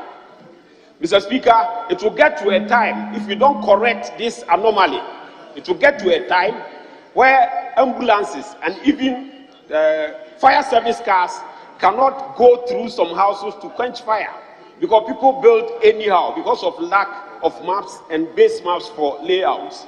So, Mr. Speaker, I'm pleading with you that we use our good offices to help the Lands Commission partner with a private agency. Mr. Speaker, they have started something that the Lands Commission will partner a private agency. They will sponsor with the preparation of these maps, and then they will use IGF. Mr. Speaker, it's not going to be any financial burden on states. They will use IGF to pay the private developer, the private agency. The contract will come here. It will come here. Once it's not going to be any financial burden on states, we don't think it will come here and fail. I know it will come here and we will pass it because you need the data. You all go to Lands Commission, you come back and complain that they are not working, that you didn't get your map. The Chief Whip, I know you are an architect and you understand what I'm saying. That Lands Commission, they need digital data so that you can sit at the comfort of your home and then search on any land. Mr. Speaker, when you go outside Ghana and you want to buy a plot, you don't go to the land. Every plot outside has a unique identifier. So you go to the system and then you find all the information about that particular plot without even knowing the owner. And then you pay to an insurance agency. That is where we have to go as a nation.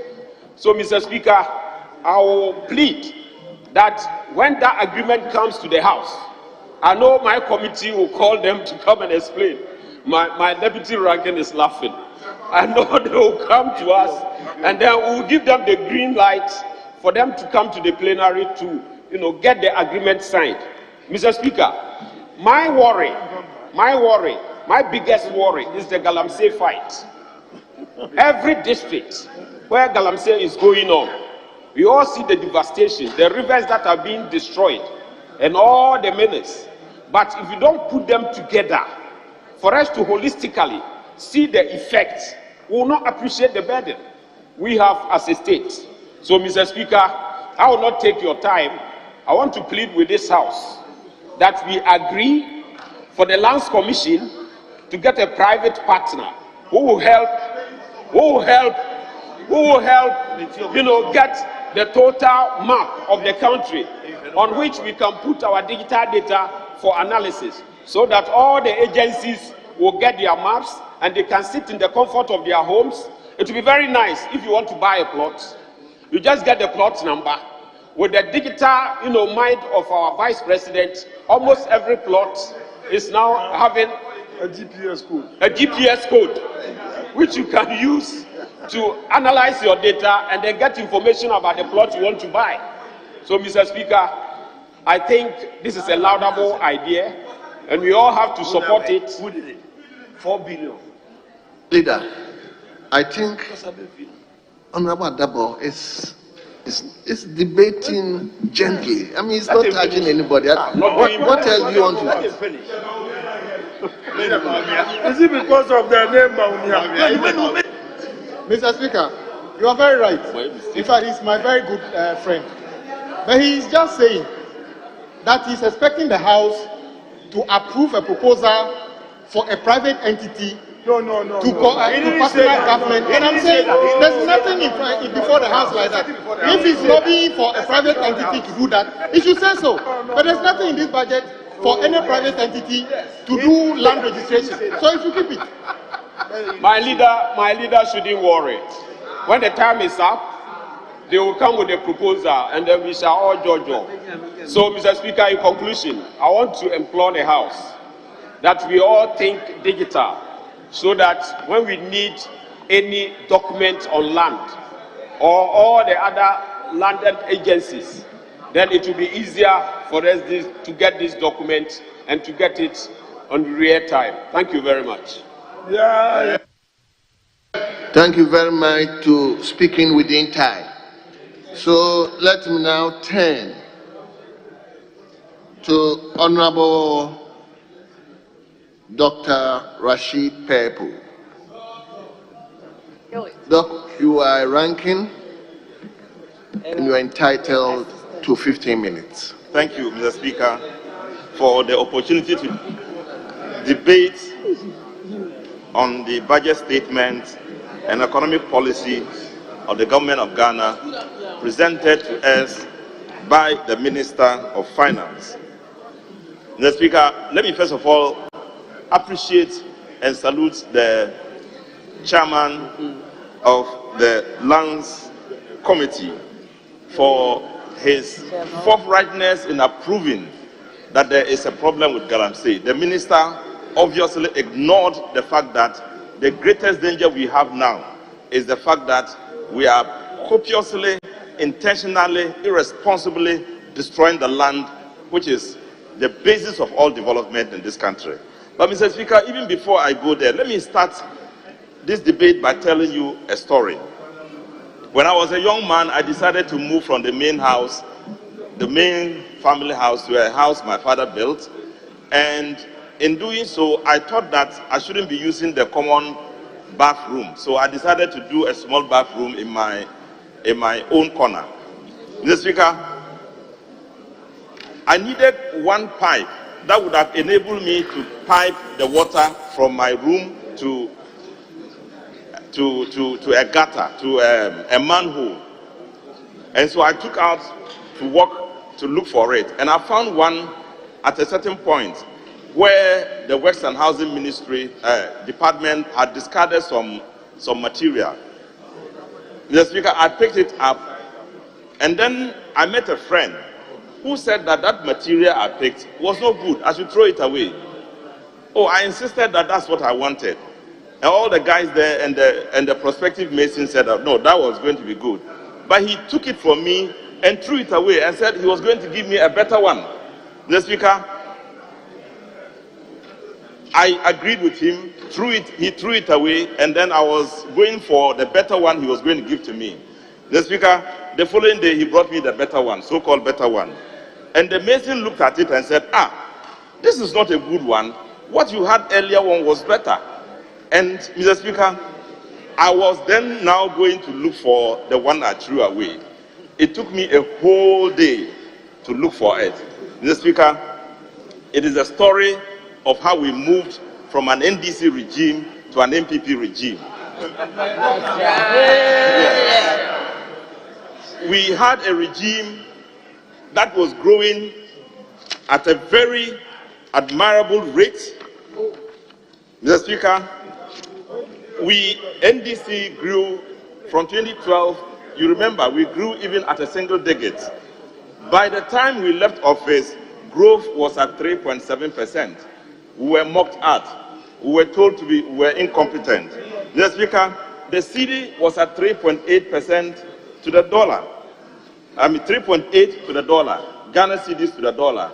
They were laughing at us and said we were incompetent.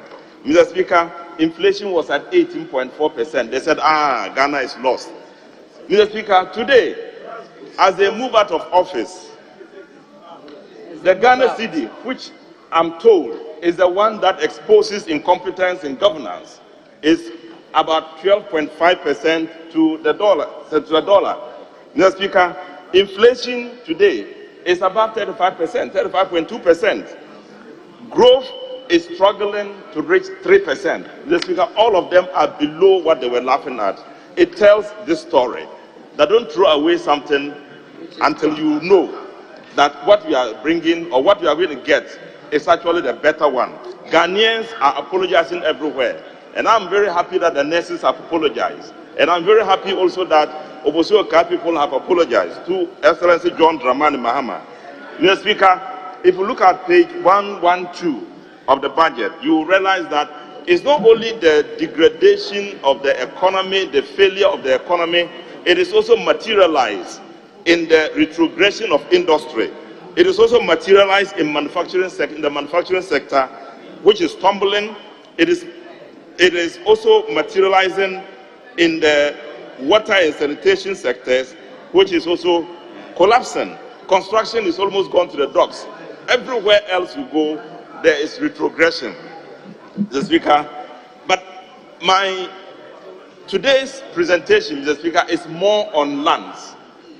We all know that land is a very critical element of our development. In the factors of production, land stands out clear, where you have everything inside. The oil we are talking about is in the land. The cocoa, which is championing our development, is in the land. All of the non-renewable items are all in the land. Mr. Speaker, because of the critical nature of land, I'm very sure it was one of the reasons the president came out to say, I'm going to put my presidency on the line, so that if I fail in restoring the land which had been degraded so much, I will resign. I am surprised that the president hasn't resigned up to now. Born out of the fact that today, Galamsey is a very sad story in this land. And that was one of the reasons I saluted the chairman for admitting to that grief, that pain, that degraded system that we are operating today. Mr. Speaker, the president put his line on. Beyond that, he also did something. He brought a young lawyer here, and he said that, because I want to fight land, I'm bringing this young man and I'm going to make him the minister for lands, so that we can attain the objective I'm looking for. Mr. Speaker, today, land is a sad story in Ghana. If we watch Erastus Asare Donko's projections, his analysis on the land, his report on the land on Joy News, Mr. Speaker, you will weep for Ghana. The rivers are going, the lands are destroyed, even reserve areas which the president had marked as no-go areas, red lines. Mr. Speaker, they are mining in those areas. I wasn't surprised when the president of the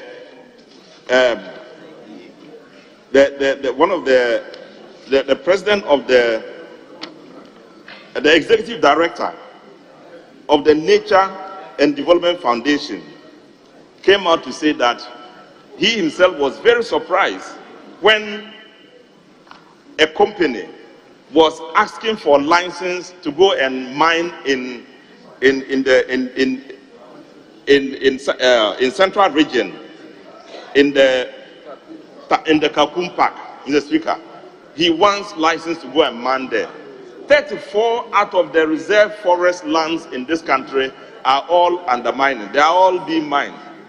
against the will of the people, against the decency of preserving lands.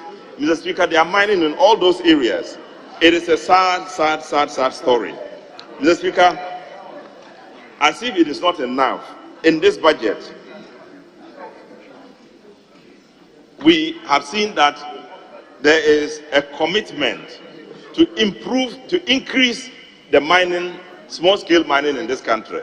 It is now being circumcised and redesigned, Mr. Speaker, as community-based mining. Mr. Speaker, as they do so, they now say in this budget that they are now going to do incubation of small-scale mining. If you say you are now going to do incubation, what it tells you is that there had not been an incubation earlier, and that all the years they had allowed community-based mining, it was trial and error time. It was to expose the land for destruction, and Mr. Speaker, we are seeing the results today. Mr. Speaker, this is a sad situation. On page 89 to 90 of the budget, you will see what I'm talking about clearly spelled out there. All this is as a result of government complacency, government's involvement in the destruction of the land the president himself has told us he was going to protect. He said he's going to protect the public cash, public purse. He failed to do so. He said he's going to protect the lands of this country. He has failed to do so. Mr. Speaker, why is it that I'm saying it is because of the complacency of government involvement in it? Mr. Speaker, I know you remember the President's executive instrument, EI 144, in which the President opened up land reserve areas for mining.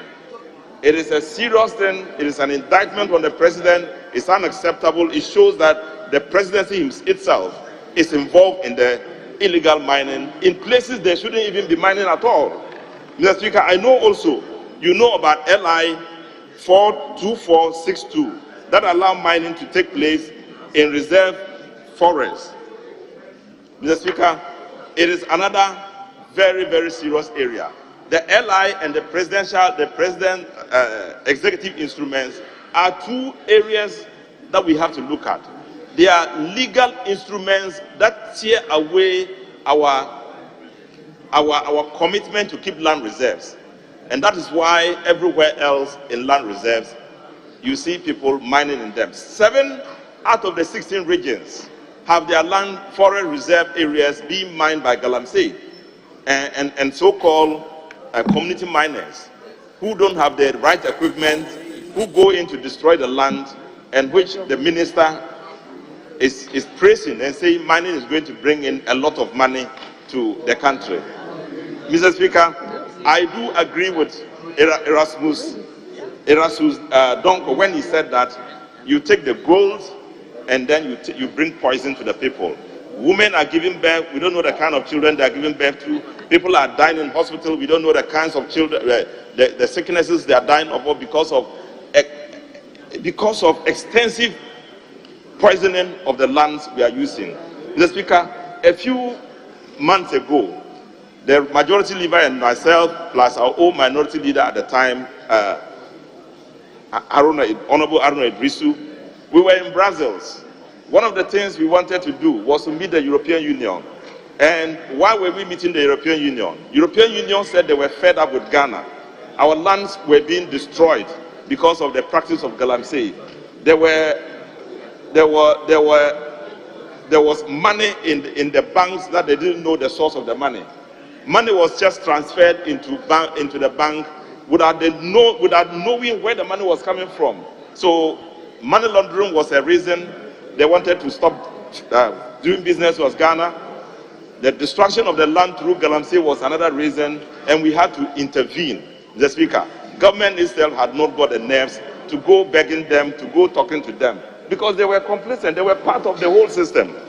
The Speaker, thankfully, we were able to convince them, and they withdrew from that decision they took, which would have definitely affected cocoa farmers and brought down this economy to its knees. Mr. Speaker, so the government has to be careful what they are doing. They have to be strict about protecting the land, and the president himself has to take the lead, withdraw the EI 144, which he put in place and which enables businesses to move into forest areas and are destroying the forests in the name of finding gold. Mr. Speaker, after all this, we now know that the government is also making effort. If you look at the page 3635, you have Ghana Greenland campaign launched in the budget. And the reason being that they want to plant trees all over the country. Mr. Speaker, I'm very sad that we come here and approve this Green Ghana campaign only for us to know that it is a source of waste. It's a source of money being wasted in doing nothing in the name of Green Ghana.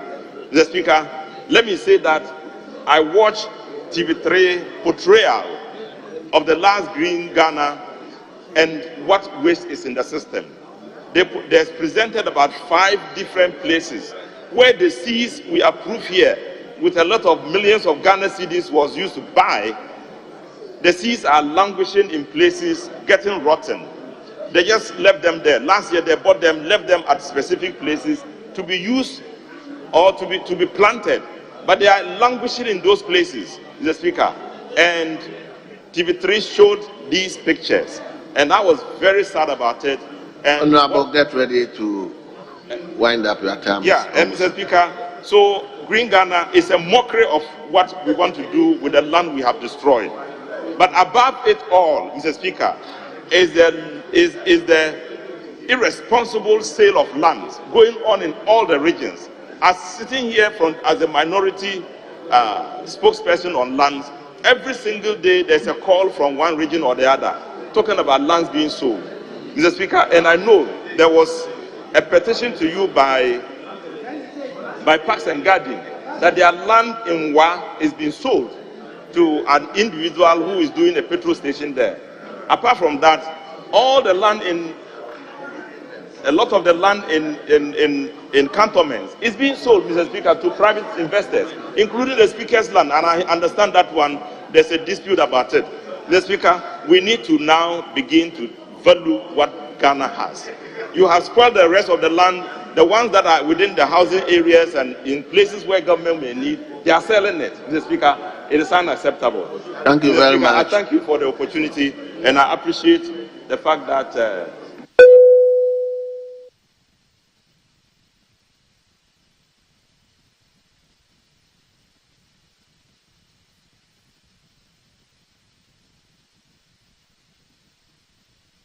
Let me now move to Honorable Patricia Appiagyei.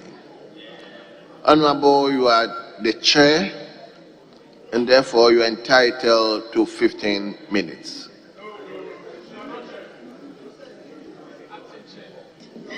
Thank you very much. That's what I've been given, is the chair. So, thank you very much, Mr. Speaker, for the opportunity to add my voice to the debate on the floor on the budget statement and the government policy being mooted out for the year ending December 2024. Mr. Speaker, I've been sitting here silently listening to contributions on the floor. And all that I hear from my colleagues on the other side is that the budget is useless. There's nothing in this budget. But the question I ask myself is that, how can the whole budget be useless? Because if I'm looking at the issue of environment, science, technology, are you telling me at this point in time that the intervention to ensure that what all of you have been speaking about the environment being in disarray. All of you have been, one way or the other, issuing statements about on our environment. What are you saying? That the effort to ensure that we promote sound recycling and disposal of waste is a useless effort. What are you saying about the implementation of establishing a circular economy framework for the plastic sector in Ghana project?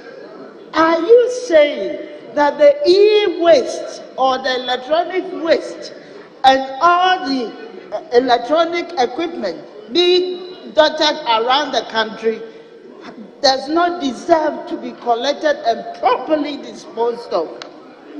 Are you saying that we in the environment must leave everything in disarray? Honorable Speaker, Right Honorable Speaker, we all know that we have a challenge at this point in our lifetime, a global challenge that is the climate change. Speaker, as defined by the United Nations Framework Convention on Climate Change, it means a change of climate which is attributed directly or indirectly by human activity that alters the composition of the global atmosphere, and which is in addition to a natural climate variability observed over comparable time period. A recent UN report indicates that the impact of global warming are likely to be severe, pervasive, and irreversible. There's therefore the need for all of us to join hands to tackle climate change impact, and that need cannot be overemphasized. Firstly, I associate myself with government agenda on climate action and transition to low carbon economy. The decision to establish a multi-million-dollar green fund to support our climate adaptation interventions. And this demonstrates that President Nana Addo Dankwa Akufo-Addo and Dr. Mahmoud Bawumia's government are committed to ensure that, in line with the government, is embarking all kinds of programs to claim degraded lands to ensure sustainable protection, management, production, and development of the forest and wildlife resource. The National Afforestation Program and the Forest Investment Program seeks to provide alternative livelihoods and reduce dependency on forest resources. Mr. Speaker, it will interest you to note that Ghana signed a letter of intent during the COP26 in Glasgow on the 4th of November to reduce deforestation with a major U.S. non-profit organization under the lowering emission by accelerating forest finance. Mr. Speaker, I therefore find it interesting that when the previous speaker, that is our own ranking on the Lands and Forestry Committee, could make a statement indicating that the Green Ghana Day, the funds are only being linked and nothing is being done.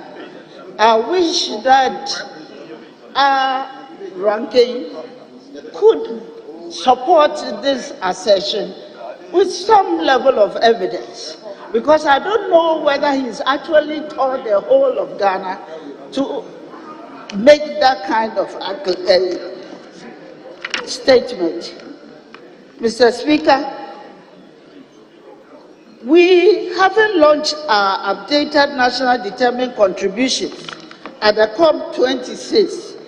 Ghana has reiterated its readiness to leverage its natural resources to fund our sustainable transition to a low-carbon economy, whilst facilitating private sector participation in low-carbon activities and industries in a manner that generates more jobs for Ghanaians and improves our general well-being. As part of our climate change mitigation drive of reducing 64 million tons of carbon emission, 24 million tons are available for carbon market transaction, and this will rake in foreign direct green investment and thereby contribute to economic growth. Is this effort useless? We have successfully put in place the critical policies and regulatory arrangements that will enable us to participate in the global carbon market and invite both local and international private sector investors and project developers to either independently or with the government leverage this unique opportunity to trade carbon with countries and corporations with ambitious net zero targets over the next years, a few years. As a result, in addition to the burgeoning environmental regulatory regime, we are also investing investing more in forest conservation and sustainable land use programs at all the various levels of government to create opportunities for local entrepreneurs and job creation involving the youth, women, as well as strengthening small and medium-scale enterprises. Beyond emission reduction through natural infrastructure, we also intend to invest in the use of technology. Government will be in partnership with the private sector, investing in the assembly and integration of electric motorbikes to begin with, as well as more upgrade solar systems and microgrids for our local communities and markets. Is this a useless venture? We intend to also reduce debt, about 2,900 deaths annually, resulting from pollution through the various climate interventions like cook stoves, e-vehicles, diesel for cars, and others. Climate-induced diseases such as malaria and waterborne diseases will also reduce drastically. Is it a useless venture? Climate-resilient agriculture will lead to increased yields and contribute to food security. All economic sectors, that is energy, manufacturing, agriculture,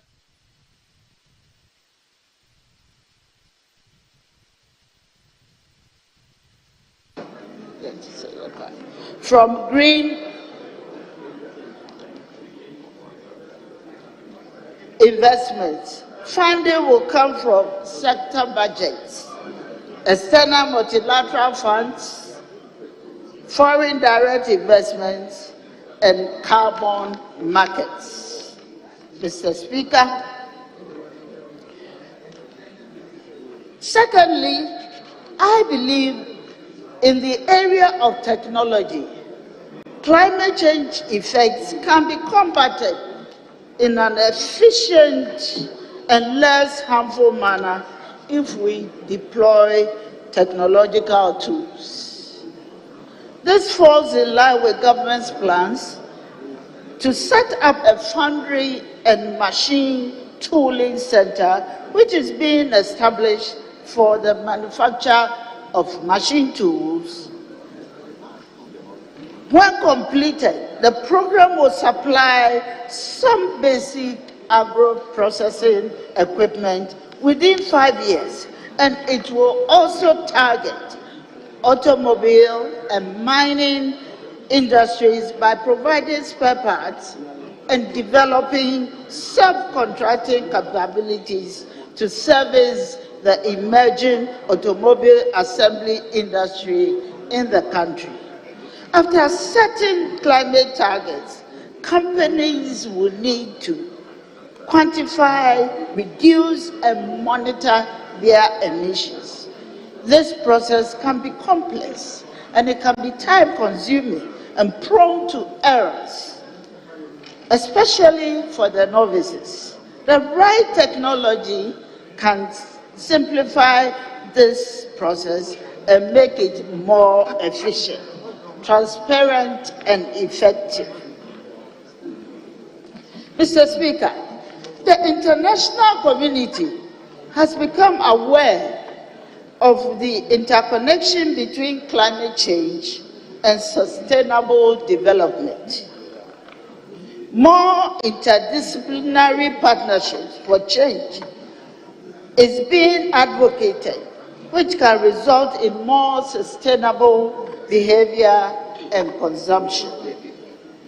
Ghana's medium term of development objective is to safeguard the natural environment, including addressing climate change issues, and ensure a resilient, built environment. Build back a resilient and robust country with strengthened adaptive capacities for withstanding natural, national, and global threats of different dimensions, including COVID-19, and improve delivery of development outcomes at all levels. All are geared towards meeting the Sustainable Development Goal. Mr. Speaker, research is a very important aspect of our advancement or our growth as a country. But in Ghana, there exists an inequity between national research efforts. This inequity calls for a rethink, a different approach, and a different policy to improve the country's preparedness and mitigation. Honorable, begin to wind up, please. For instance, in tackling illegal mining, agriculture, health, education, water and sanitation, all these sectors must thoroughly be researched, and then we need to generate viable data to help us implement our developmental agenda. Honorable Speaker, in conclusion, as society pressures leaders for a more environmentally friendly agenda, we are determined as a government to ensure that we pursue and we implement these policies to the letter to ensure sustainable growth. Thank you, Mr. Speaker, for the opportunity. Thank you very much, Honorable Member for Asokwa.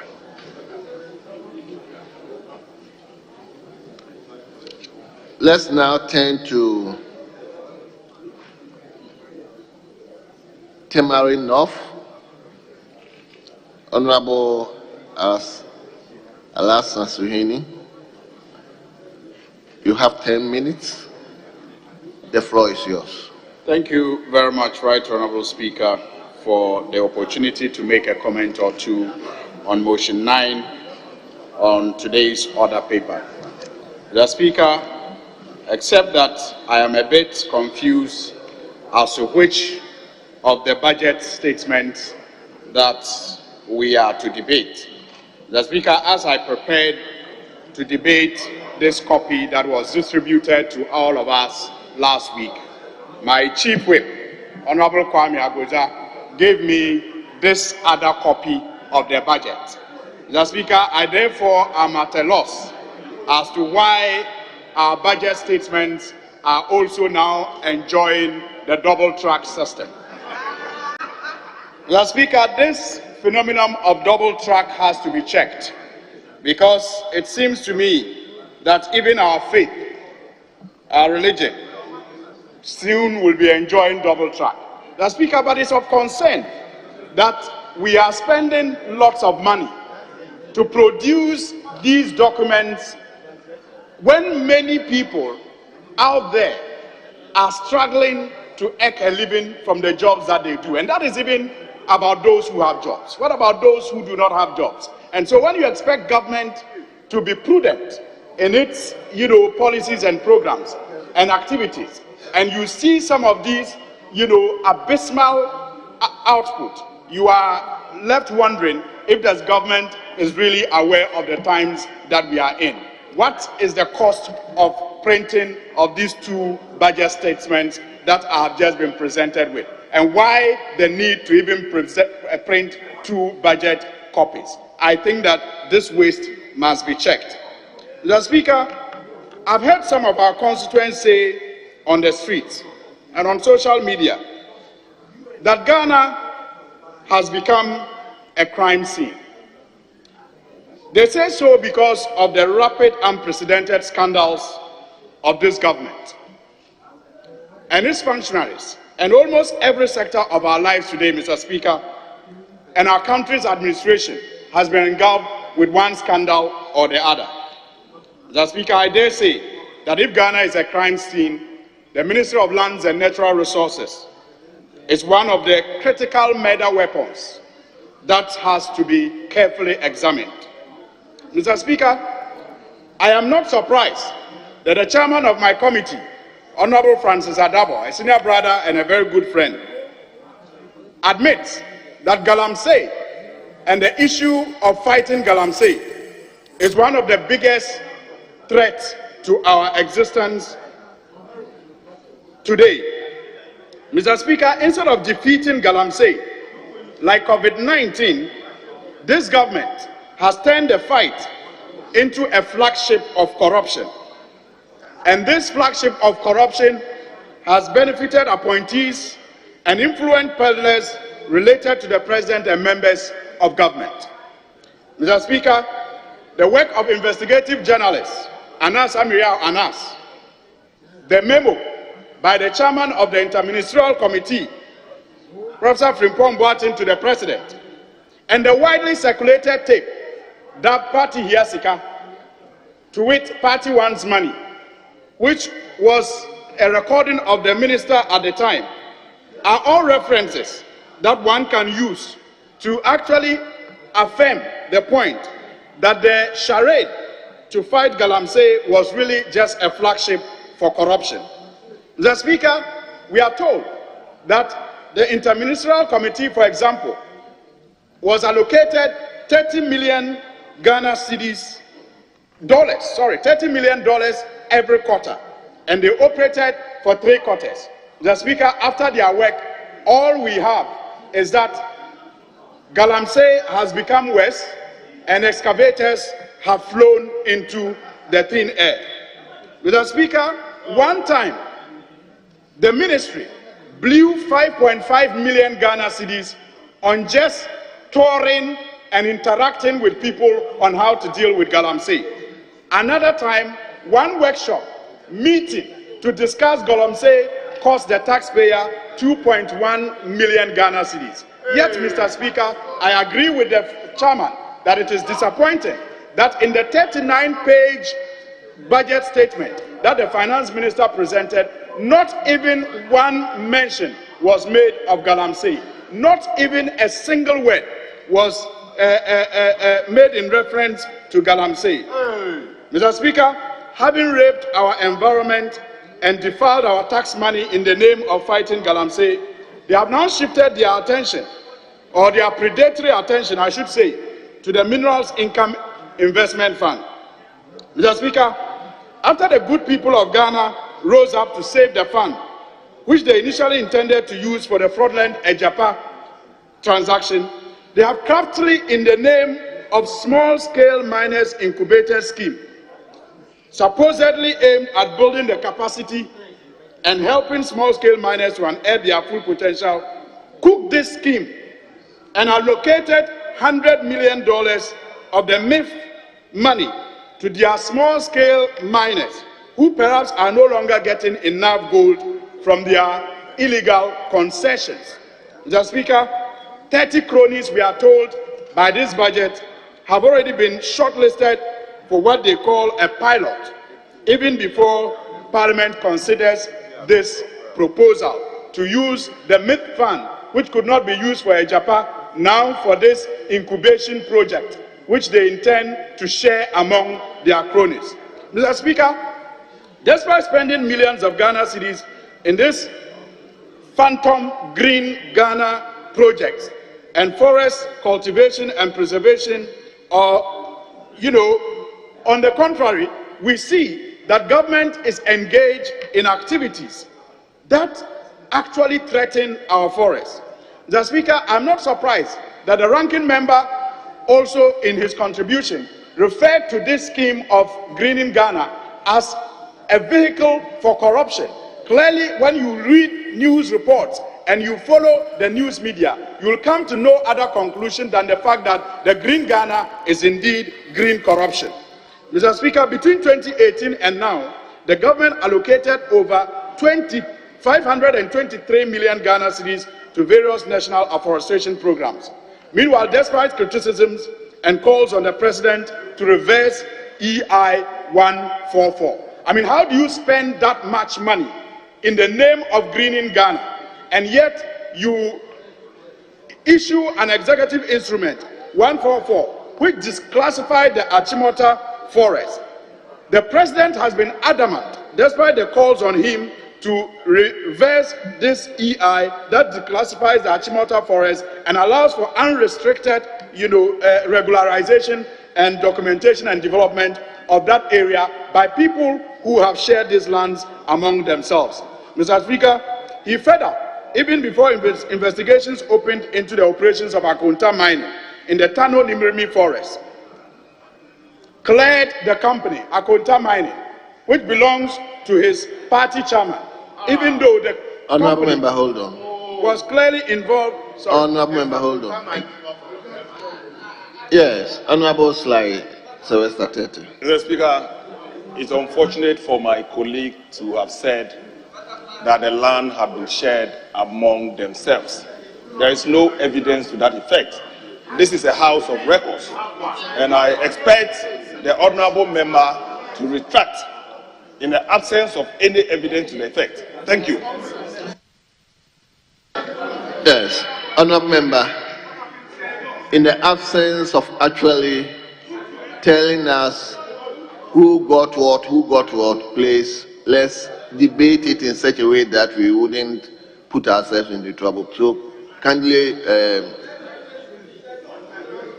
Mr. Speaker, because of the time, I will not, spend more time debating that. But the fact remains that the president was minded to even issue EI 144 after the discussion around the allocation of lands in that area came to the fore. And one of the persons who was leading the allocation was the late Sir John, God bless his soul. I wouldn't have liked to make reference to that, but it was as a result of the allocation of those lands which were willed to people in his family that the EI 144 was honorable issued. member, please. I wouldn't take it. The late Sir John was not a commissioner for Lands Commission. He was at the Forestry Commission. Please, just withdraw that and let's move on. Just do Just do me that honest, please. Honorable leader, please. Let him.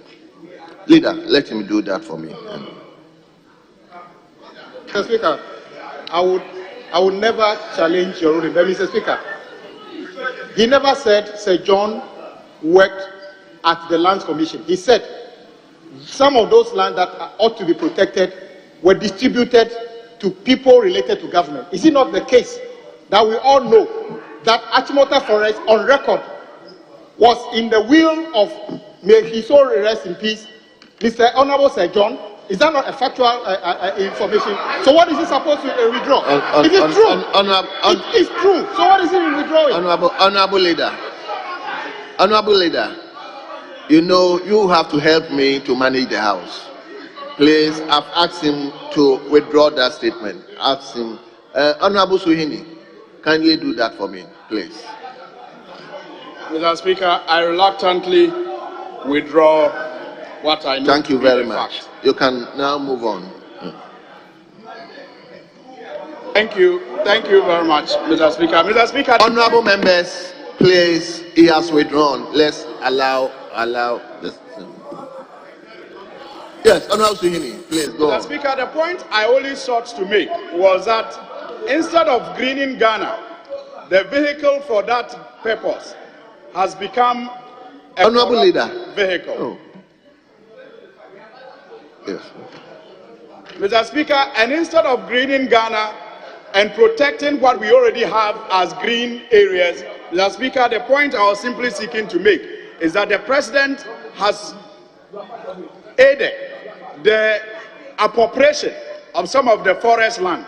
And I was just making the point about Achimota Forest. Mr. Speaker, I followed up with the mining that is taking place in the Tano Nimirimi Forest by Akonta Mining, owned by Wuntumi, which the President cleared even before investigations could go open into it. Mr. Speaker, in Tamale, we have the Tamale Waterworks Forest Reserve. Mr. Speaker, a portion of that, 1.38 acres, has been allocated to a so-called private developer for 621 Ghana cedis. 621 Ghana cedis per year for 50 years. Mr. Speaker, and many of these sales are, done across the country. And it is important that we serve notice, especially institutional heads that are worried about the sale of their, institutions. Land, I add 1 minute to you. I'm adding 1 minute to you. Your time is up, but I'm adding 1 minute to you for the. I thank you very much for your generosity, Mr. Speaker. I am just saying that we serve notice that all these institutions that have their lands raped, Mr. Speaker, there is hope at the end of the tunnel. And I believe that His Excellency John Dramani Mahama, when he assumes office, will reverse some of these sales back to the institutions. And we thank Mr. Speaker and the Parliamentary Service Board for their proactiveness to save the Speaker's residence. Mr. Speaker, in this budget statement, you have the Minister of Finance talk about lithium mining, and then they boast that government has negotiated 10% royalty and a record high 13% free carried interest for the state. Mr. Speaker, clearly, if you look at Act 703 of the Minerals and Mining Act 2006, this cannot be said to be lawful. You cannot negotiate royalties beyond 10%. You cannot negotiate free carried interest beyond 13%. And I hope that the minister who is a lawyer will be better guided. I thank you very much.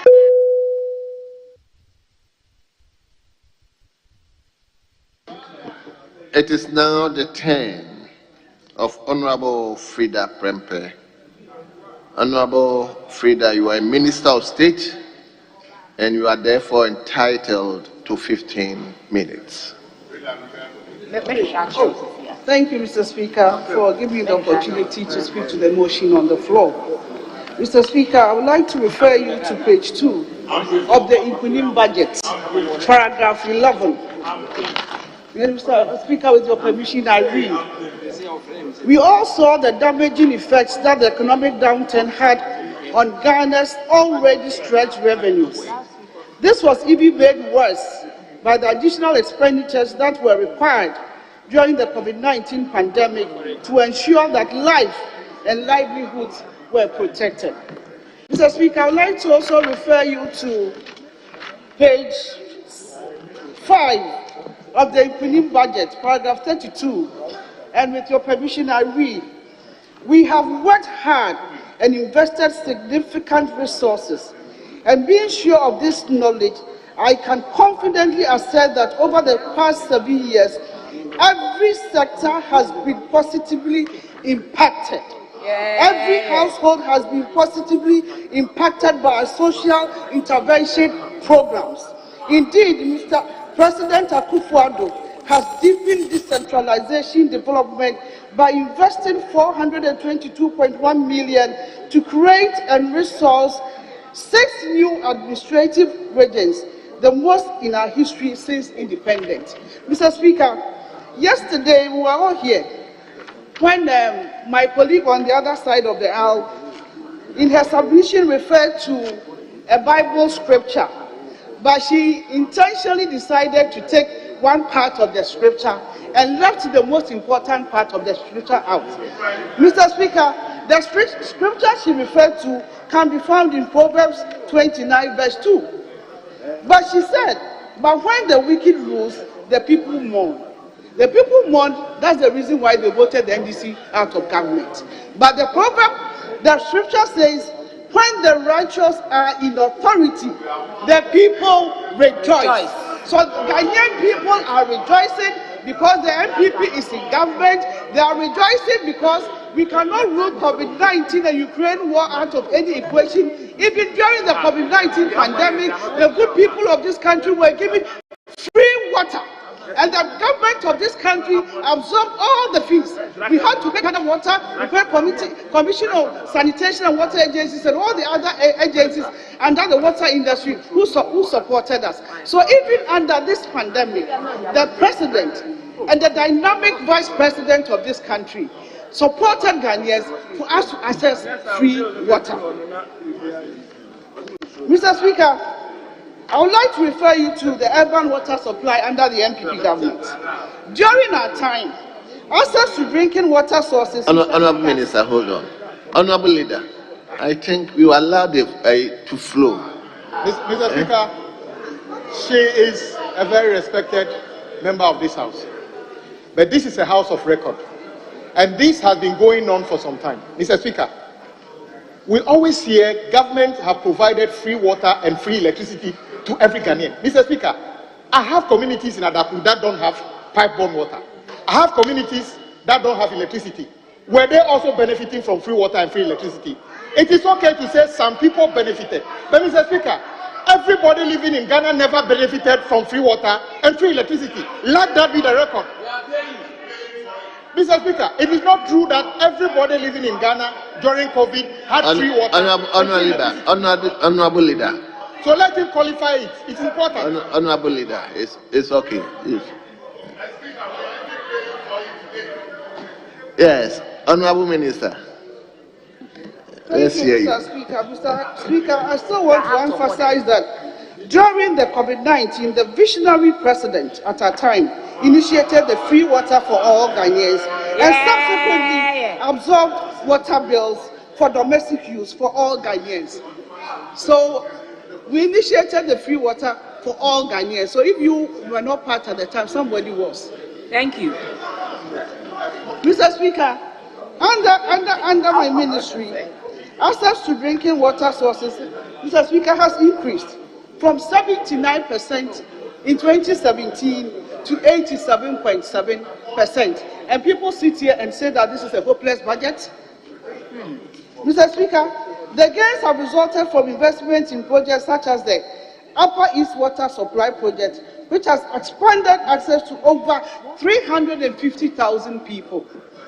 Government continues to roll out bold and ambitious water projects.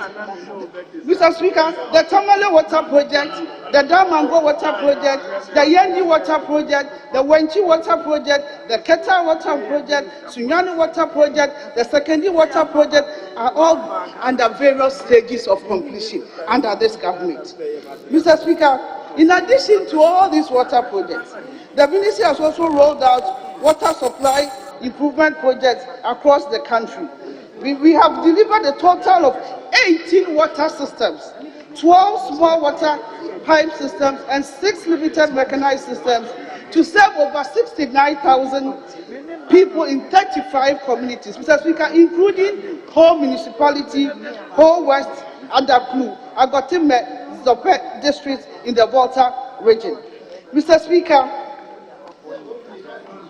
the issue of Galamsey, the issue of illegal mining, the issue of sand winning is affecting our water bodies.